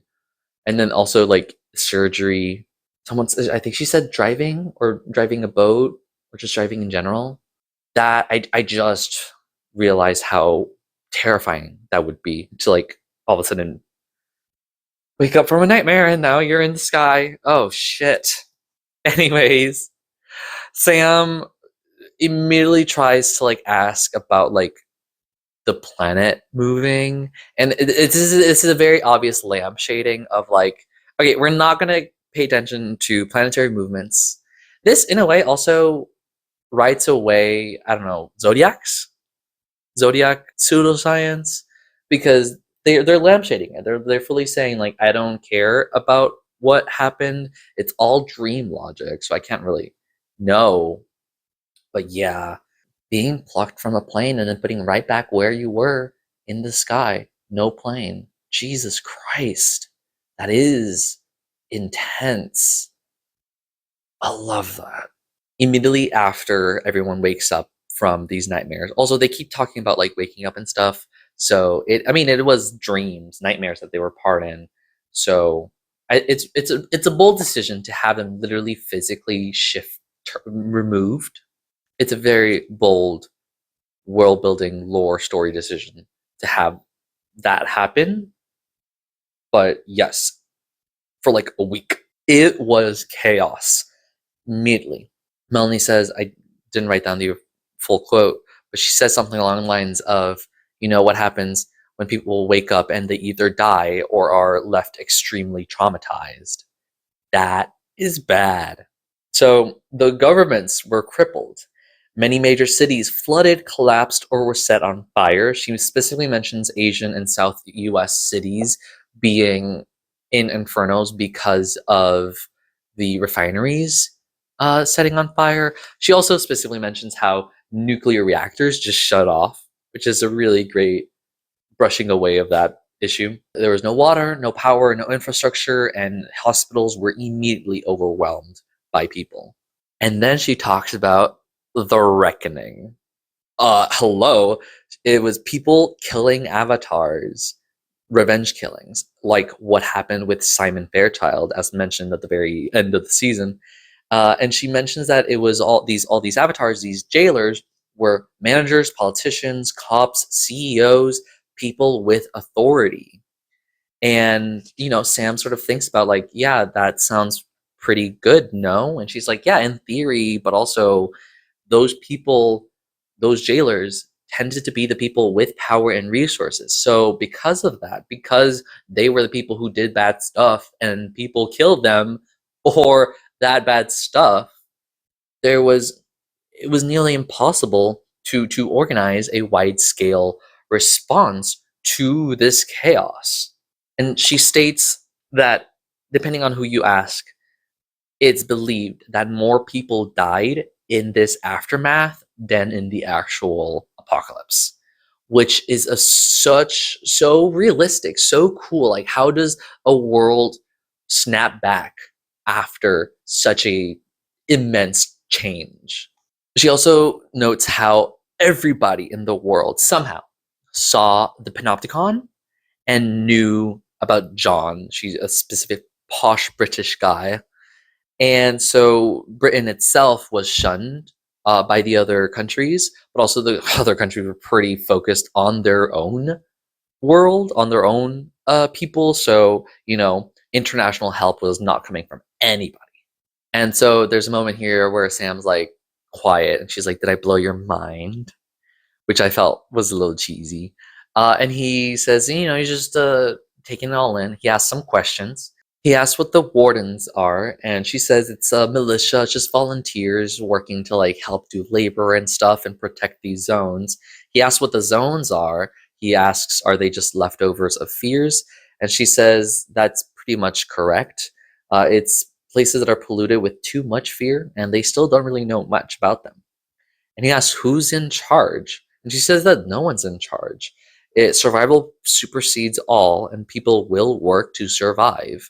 And so things that must be done get done by people who need those things to be done. Very post-apocalyptic survival. And there's a really funny moment here. She says that taxes actually make sense now. And after that, she asks what Sam can do. What are you skilled in? Let me ask you a very fair question. What do you do successfully? Quickly.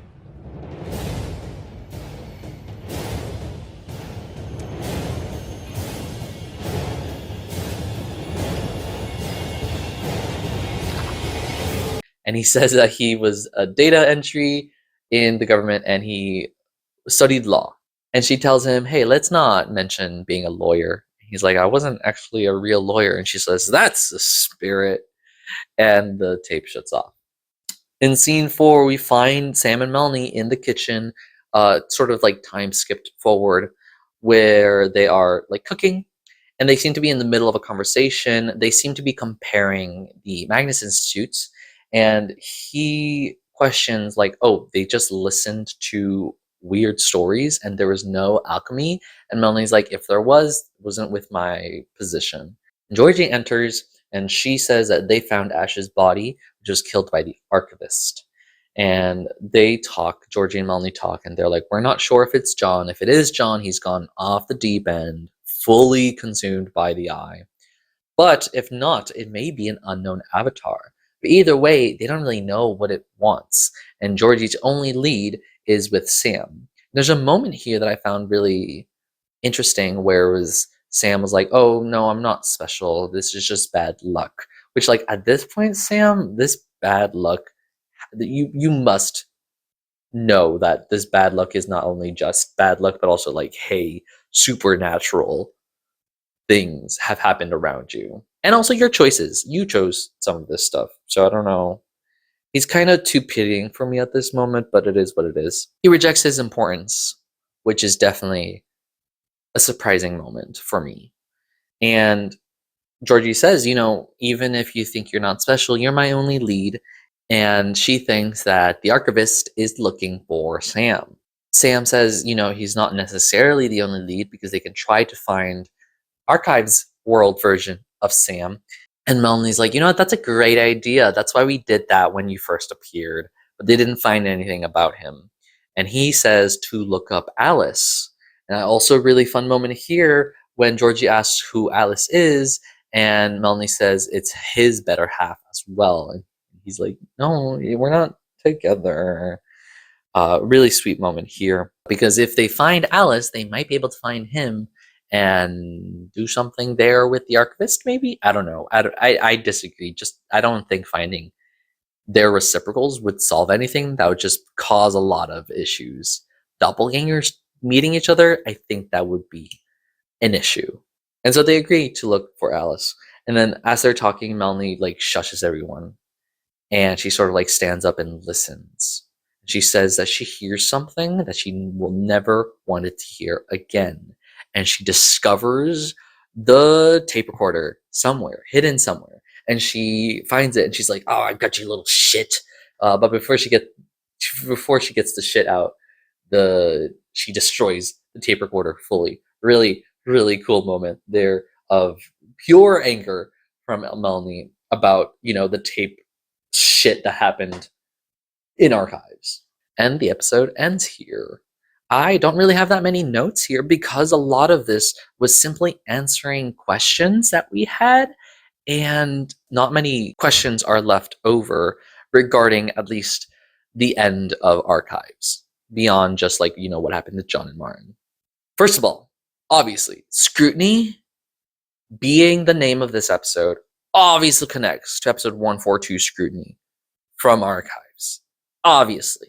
And it's really cool that they brought this name back. I think that it's a sign that this episode's really important in terms of finishing Archives' story, and I think we can finally move on from Archives and head towards the future with Protocol. I think that a lot of focus has been on Archives, which is not a bad thing. But now we know what happened with Archives. We're dealing now with post-Archive stuff in Archives and also Protocol stuff. And so I think this episode being named Scrutiny is tying everything together in a nice little bow that, you know, hey, remember this? There's a good sense of the level of tech in this post-apocalypse. They really drill in how much the world has failed and how much they are trying to rebuild. You know, the lack of electricity, lack of cell service, lack of food, and a power structure, and all this chaos that is being described. I like how in the very beginning, like I said, there were bird sounds that sort of contrasted, you know, sounds of peace and tranquility contrasted with the past of chaos that was described to us.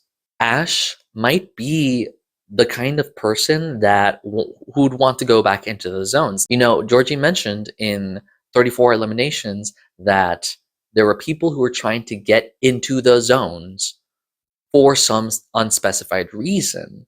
And I feel like Ash is one of those kinds of people who were trying to get into the zones because they couldn't deal with stuff. And yeah, Ash couldn't deal with life without the sphere, maybe. I don't know. So her statement, obviously, it's she's under scrutiny by many different people. I'm trying to understand as to why she would plead to the archivist to kill her / send her back into the domains, because that's a very odd moment. Even if she is the kind of people to break into the zones, wanting to go back to that nightmare, that's hard to conceptualize. And so I can sort of see it as if she had like some sort of mental break and had to force herself to acclimate to these nightmares to be able to survive. And once this world returned to normal, quote unquote, relatively normal, her mind could not adjust back. And so a weak mind might accept constant fear, but not be able to handle the lack of it. And so that's probably why she struggled with living in this world, having already faced within her own neuroses and accepted this fear. Like there's moments where she wants the teachers to pay attention to her. She wants different people to talk to her. She likes that she is noticed. And it's almost like she has this fear of the lonely, of being afraid to be not seen. And she wants to be back in the spotlight. And it's sort of as if she adopts the fear of the lonely to cope with the eye. Maybe.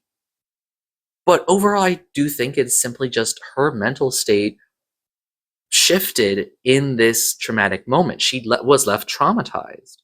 And so it's a really, really interesting concept of what happens to people in these moments. Overall, the contents of this episode is very similar to 177 Wonderland, which is why I don't quite enjoy it. I don't like Wonderland. I don't like Dr. David. I've talked about this before, and I didn't quite like this specific statement, because it's just self-deprecating talk that she's like accepting that she's horrible, that people hate her, that she's embarrassing, etc., etc. And Dr. David's kind of the same thing, very gaslighty. Nothing's wrong with you. Stop pretending, even though there is something wrong with you, but there isn't. I don't quite like that kind of horror, and a lot of people do. I saw people compare this episode to 177 Wonderland as well, but I don't like that kind of horror that feels not fantastical. I will say, learning that it was only 1 week that they were taken is terrifyingly short, because I don't remember where, but I could have sworn in a Q&A that Johnny and Alex said that it took about 6 months. In real time, maybe they were saying that it took 6 months of that's 30 times 6, 180 days. 180 times 24 is a number of hours that John and Martin walked to the Panopticon. That's how long it took them to reach the Panopticon, 6 months. Maybe, I'm not fully sure, but it was definitely like the 6 months time span was thrown around in fan spaces, I remember. And so I was under the impression, at least, that the 6 months was how long the people were trapped in the fear domains. But 1 week? 1 week is so short. It feels, I don't know, like the London incursion should have been longer. Yeah, that means, more torture. But it feels like London incursion should have been longer with how immense it was. But it was only a week?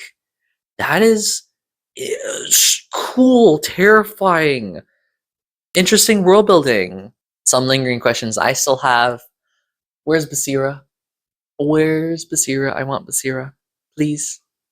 And also, now that we have the lore dump. Now that we have the exposition of what happened in the past, what ended with archives, beyond the questions prior of why are John and Martin in Freddy, that's always been a question. This episode doesn't answer that, but this episode answers a lot of stuff about, archives. What happened at the end of archives? What was the effect of the London incursion, the change, the eye apocalypse? We get that.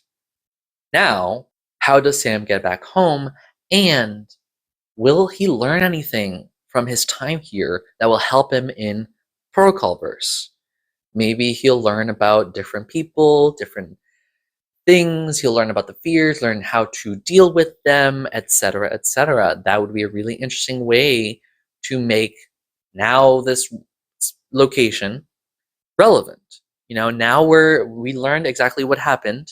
Maybe there's some pockets of information that are yet to be filled in, but either way, this is all of it. What now? And I can't wait till they answer that question for me. I do need there to be a discussion about Trevor Herbert being the MP, which I'm not fully sure. I think Melanie would know about Trevor Herbert. Maybe Basira, likely not Georgie, but because Melanie was definitely there throughout the entirety of season 3 and 4, and Trevor Herbert was a conversation there, whatever. And talk about Gwen. Give me a Bouchard mention, and give me Melanie and Georgie cursing, spitting on the ground, etc. Gwen Bouchard is definitely a name that needs to be passed between their lips and must have a reaction, because, hello? Sam is avoiding of thinking of Celia. He probably talked to Melanie about Alice before. I don't know if he talked about Gwen. They haven't mentioned that.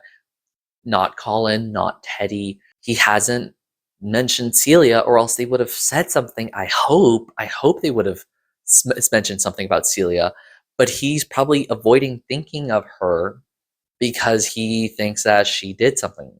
And conversely, Melanie is avoiding talking about Martin and John. She never names them. The closest thing she gets to mentioning them is mentioning losing some friends along the way, and also posh British guy being the reason for the London incursion.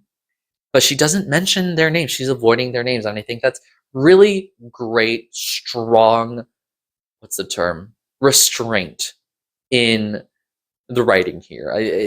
You're edging us with Martin and John's name, and I know you're doing that, Johnny and Alexander. I know you're doing that, and I will catch you. I will catch you. When I catch you, you will tell me everything. And yeah, that was the end of this episode. Looking forward to the next one. Somehow I cut myself, and I don't remember doing that this morning. Wasn't there last night, but it was there this morning. Somehow I cut myself. Anyways, I hope you were paying attention to the flowers changing in the background. I went through all 4 seasons.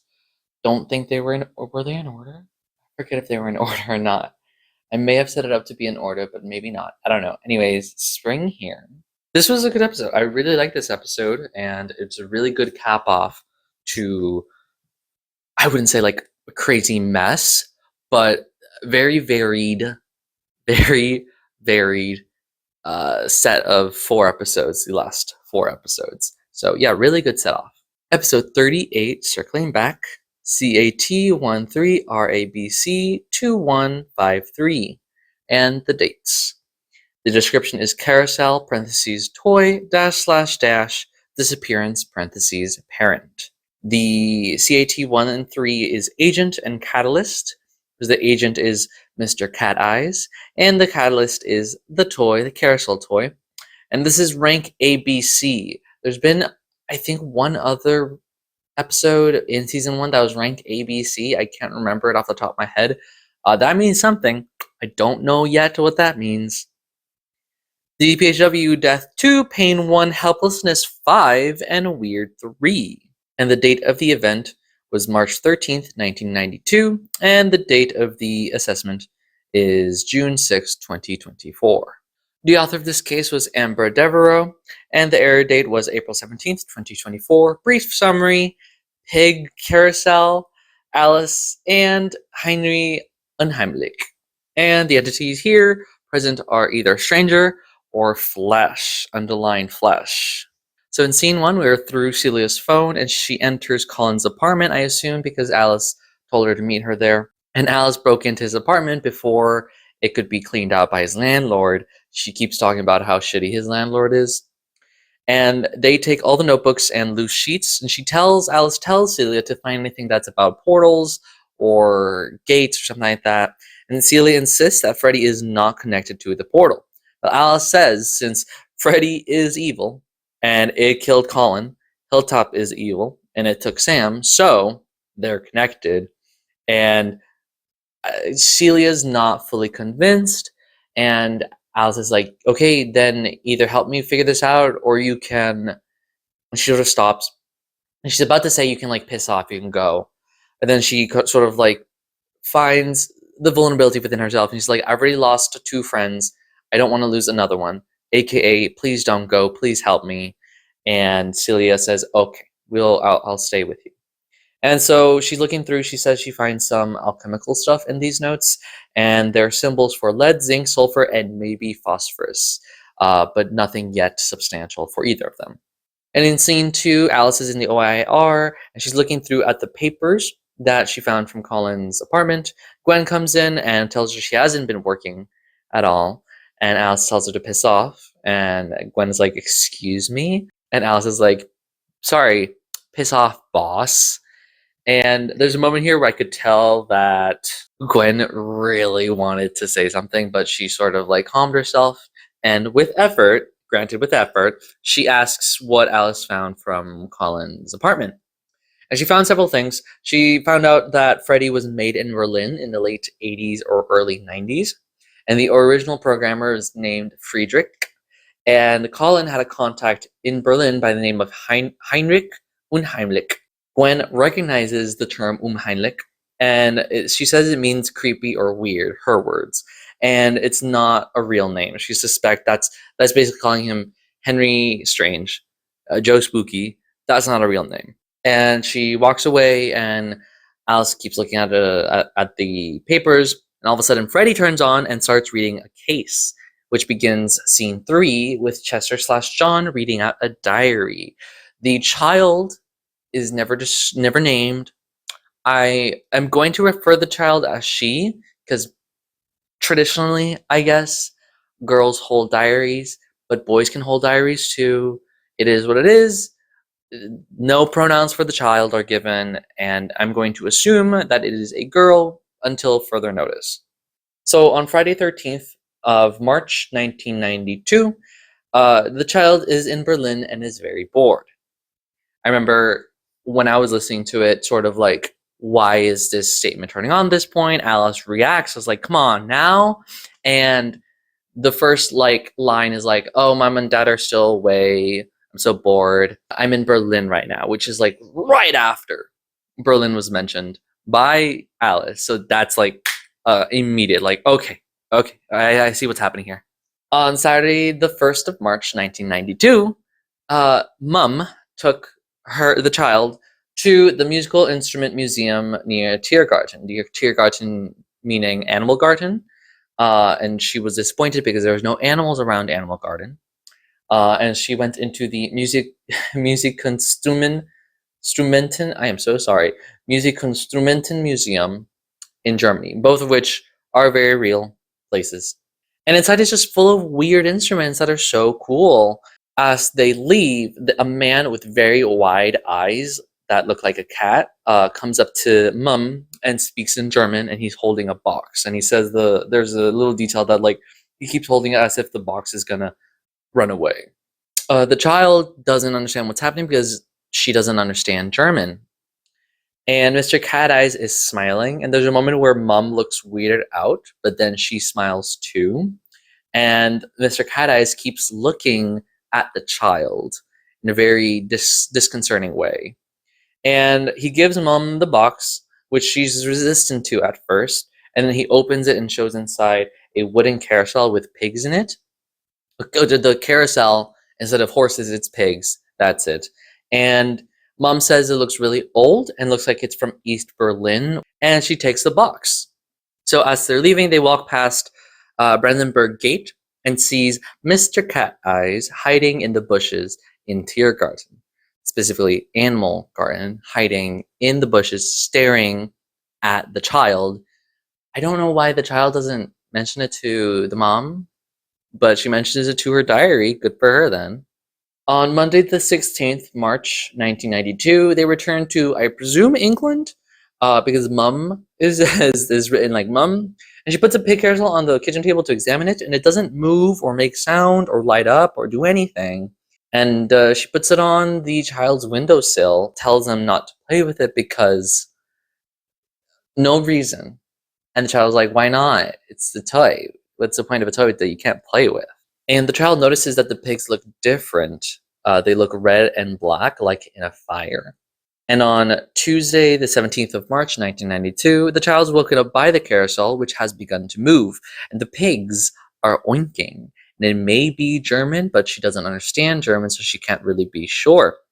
And so she picks it up and immediately stops moving at her touch. She asks later in the day if mom ever heard anything. She didn't. And she tells the child the carousel is delicate. And the child tells the mom that she doesn't want it in their room anymore. And the mom says that she has to remove some objects before she can put it in her room. She says she has to remove antique stuff, which is a child's way of like, oh, I don't know what the word antique is. So the mother is speaking in I assume, accented English, saying, antique. Antique. I need to take these antiques away. And so antique, yeah. And finally, on Wednesday, 18th March 1992, the carousel turns on again at night and wakes up the child. She tries to communicate with it in German. She picks up some German books, children books, to try to like find phrases to speak to it. She sees that the pigs now have teeth on them, and they're white and dripping with red. And in the center of the carousel were pictures of sad people. And so she writes down the German that was spoken. And I would read this out, but I do want to commend how creepy Johnny Sims sounds reading out this German. So, Heinrich, unheimlich wirst du mit mir spielen. Heinrich, unheimlich bist du in den Dielen. Heinrich, unheimlich, oh, bist du in Sicht. Heinrich, unheimlich ist mein Eltern nicht. Creepy, right? Yeah. And since you don't know what it means, at least people who are not native German speakers or know a lot about German, it's so creepy. After she writes this down, she says dark red stuff pours out from the mouth, like blood. And she picks it up and it immediately stops, just like before. And in the morning, everything returned back to normal. And she tells her mom, and well, she goes up to the mom, and mom's speaking in German on the phone with somebody, which was a detail that was mentioned, and I wanted to write it down just in case. The child shows the mom the room. The mom's a little angry that everything's a mess. I think you should say something about, hey, why is the room covered in blood? Presumably blood. But it's a mess. And she's like, what did you do? But also, like, what could the child have done in a normal situation to create this mess, ma'am? Whatever. The child shows the mom the writing, and the mom is lost for words, which scares the child even more because she hasn't seen her mom ever not know what to do. At this point, I was like trying to, where's the dad? Where's the dad? I haven't seen him around. And so the mom sort of like lost for words and sort of like changes. There was a moment prior where the mom looked at the carousel and the child said that the mom looked like a different person. And here she's acting like a different person as well, or like not what she's used to. And the mom asks the child if she wants to get rid of the carousel. She says yes. And she says that she's going to take it to sell it where she sells other dusty stuff.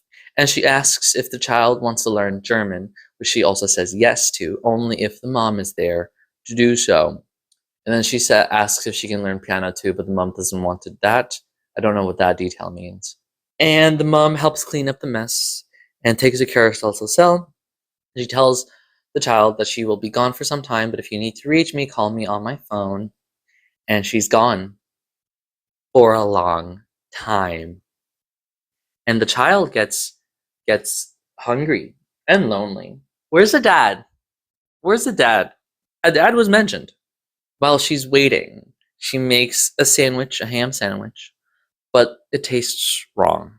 And the case ends. And right after that, Alice responds saying, right. And in scene 4, Alice takes Celia and Gwen into the break room to avoid being listened to by Freddie. And Gwen's like, but you still have like all those papers out. And Alice is like, well, I taped the webcam, but the mics are still on, the mic's still on, but we don't use the mics at all. And Alice says to not take out the mics so as to not antagonize Freddie, so as to not get eaten like Colin. There's signs here that I haven't really mentioned them because they weren't really that relevant. But like Gwen has said before, like, we don't know what happened to Colin, allegedly got eaten by Freddie, etc., etc. Again, it happens here. Gwen's like, he wasn't eaten. So Alice wants to go to Berlin to meet with Heinrich, who has scheduled to meet Colin in person in 5 days, but it looks like Colin jumped the gun and tried to deal with Freddie beforehand, got impatient. And they ask her, like, is he gonna meet with you? And Alice is like, I haven't spoken with him, because she hasn't found any contact details about Heinrich Unheimlich. Celia thinks it's a long shot, but Gwen agrees with Alice, which surprises Alice. And she says, like, yeah, that sounds like a good idea. However, I know you're hiding something. You're not telling us something. Which, Gwen, how well can you read Alice? And Alice confesses that she believes Heinrich to be an external. And she says he mostly scares children and eats parents. Yeah. Gwen says it's dangerous, that she won't let her go, but Alice is like, you've dealt with externals before. And Gwen says, well, yes, she's encountered externals. And they are properly vetted externals who have signed an agreement with the British government. And Alice says, hey, stop being monster racist. That was really funny. In the end, Gwen agrees, but she wants to arrange security, which Alice agrees to readily enough. She's like, that's fair. Celia says it sounds risky, and Alice is like, well, I'm leaving, and you're staying here with the man-eating Snoopbot 5000. and Gwen objects to Colin being eaten. Again, he wasn't eaten. And Alice is like, I was talking about you. And there's a beat. And then Gwen is like, I'm capping your expenses. Alice is like, damn, that's it. And that was a really good moment. And that scene ends, and we transition to scene 5, the last scene. In Gwen's office, we hear her sort of like contemplating, it feels like, thinking, breathing, allegedly. And she picks up her phone and dials a number. It's Starkwell Services Group that she's calling to. Note, the receptionist is voice acted by Katie Seaton. And Gwen tells her to speak to Mr. Brett Lars. And the receptionist asks, may I ask what this is about? And Gwen tells her, tell him that we're ready to set up a trial run. And the episode ends. So, notes. In Colin's notebooks, symbols for alchemy. I looked up the alchemical symbols for lead, zinc, sulfur, and phosphorus, and drew them. Celia says she was not sure if it was actually phosphorus, so I have nothing to go by if this is the accurate symbol. I'm not sure if this is the same symbology that is being used, but I drew them. Do you like it? Alice says that Freddie was made in Berlin, which matches up with the German source code that Colin was talking about. And I will like to point out, same as Heinrich is like Henry, Friedrich is Freddie in German. The case was written by Amber Devereaux, who runs Tin Can Audio. There's a really cool like trailer at the end of the episode, so I would listen to that trailer to see if you were interested in hearing more of Tin Can Audio. And the case itself, the entities, I want to say stranger at first because of the carousel, because of the music and like All of that jazz, that's very stranger adjacent. However, the themes, what it means, feel more aligned with the flesh. There's the pig imagery and a discussion about eating parents. The idea that there's people in sad people depictions inside the carousel with pigs that have teeth, which I think was supposed to emulate hey, it's becoming more humanoid than pigoid in the carousel. So the idea that people get eaten by the carousel and become the pigs or something like that. I don't know why there was red and black colors changes, like fire burned. Not sure there.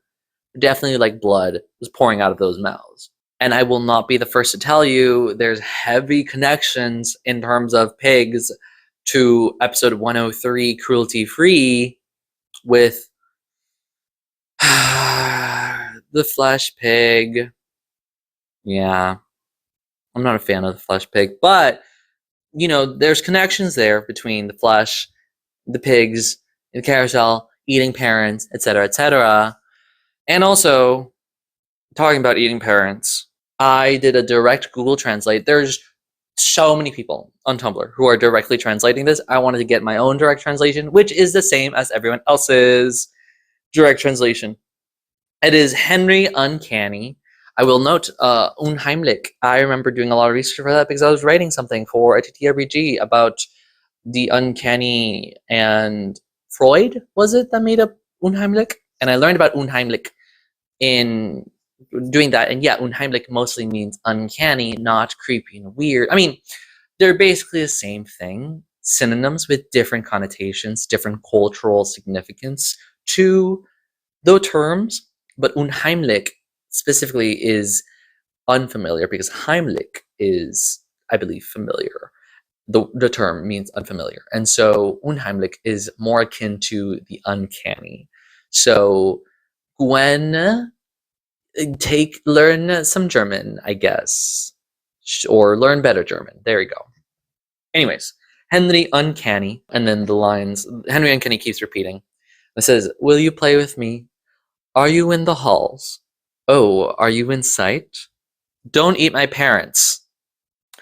It doesn't rhyme. It does rhyme in German, but it doesn't rhyme here.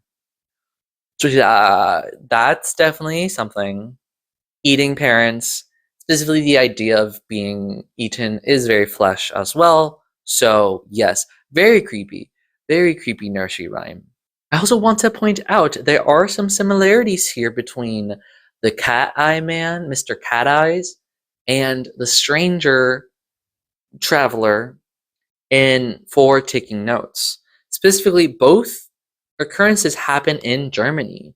Like the violin guy, we also never get a name there, is traveling through Germany, and he encounters this stranger guy who gives him the violin that needs not your own blood to play. And if he doesn't use blood to play, it makes everyone around him tear each other apart, slaughter. But the man was in Germany, and specifically there's details of gaze unwavering. He was staring at him for a long time, which, a child might see that and be like, his eyes are so wide.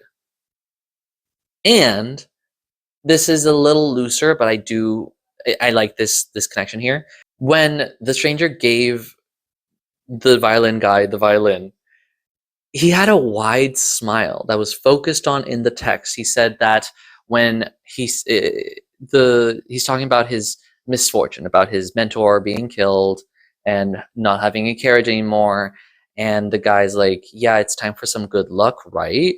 And the violin guy is like, yeah, I guess so. And he smiles all of a sudden, and the smile he focused on in a very specific way, as if it was a deal that they made with each other. And so, if you remember, he was smiling when he was showing the box to Mum, and then the Mum smiled back in a way that to me feels like a compulsion or a bargain happening. So in my mind, is Mr. Cat Eyes and the stranger traveler who gave the violin for taking notes the same person? Maybe? Not fully sure, but there's some really interesting similarities considering he's given stuff out to people. One thing to note as well is that he spoke to the Englishman in English, but to Mum in German. Specifically, the Englishman couldn't speak German. And he says, fellow Englishman. So there's a disconnect there, but it might be just, hey, he's just messing with people and knows both English and German. But I don't fully think. It is a working hypothesis until we see more things that the stranger traveler who gives a violin, who needs your blood, in episode 4 taking notes, might be the same Mr. Cat Eyes in this episode. And if so, if he is an external, interesting. If so, I would say he's very similar to like a Salesa and Inkfivel, like giving away artifacts that are attached to entities / dread powers / not really assigning oneself to an entity like Inkfivel and giving away antiques like Aunt Ix, like Salesa, but Salesa didn't really let himself be consumed by the fears. Oh, interesting. I just remembered Salesa said in 181 Ignorance that, he might have been close to the stranger, but he was too famous because the name Salesa got really popular, well known. And so he could have been really close to the stranger if his name wasn't very popular. And hey, this traveler guy, no one knows his name. Could be stranger adjacent as well. Also, kind of sort of connects to Breakin and Hope, who are stranger beings and give away objects, deliveries that are attached to other powers. So a lot of interesting connections. No concrete answers, obviously, but a lot of interesting connections here and there. Like I said, there was the detail that Mum was calling someone in German, probably to sell it. Not fully sure exactly why that detail was there, but it's something, specifically because she was talking to someone in German, felt like there was something there. Alice going to Berlin mirrors John going to the United States and other places, following Gertrude's trail in archives. And so maybe Alice will have to go to other locations after that, following Colin's trail, maybe not. But either way, Alice is leaving to Berlin soon, which is really fun because we're finally starting to move and explore different places too as well, which is really, really what we needed by this time. And finally, Brett Lars, or an associate of Brett Lars, will be coming back. He will enter, and Starkwall will become security for the OIR, which is really fun. Because you guys know, I love me some Brett Lars. He only appeared once. I'm obsessed with him. And Lena has said before, Starkwall has a tendency to escalate situations. Alice is gonna have to deal with Brett Lars or an associate. Maybe. And yeah, I really like this episode. This was really cool. It's a setup episode. Nowadays, a lot of these protocol episodes have less focus on the case in of itself and more focused on the outside peripheral plot. But this case is really fun in of itself. Really creepy. The German poor little girl or boy writing a diary. Also 92. How did that get on the internet? Not in a plot hole way, but how did that get on the internet?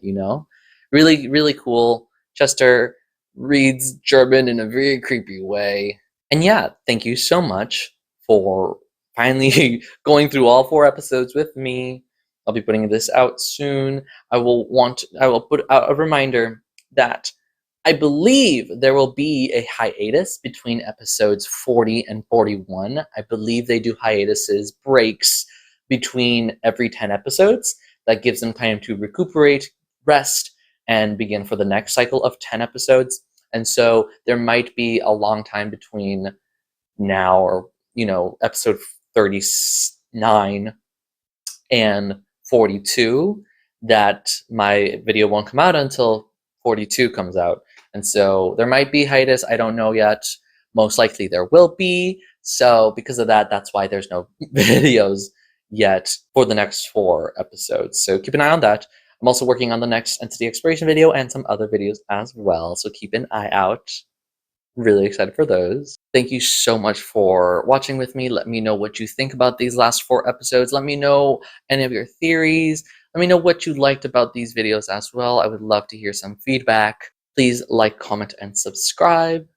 Don't forget to be passionate, and I'll see y'all later.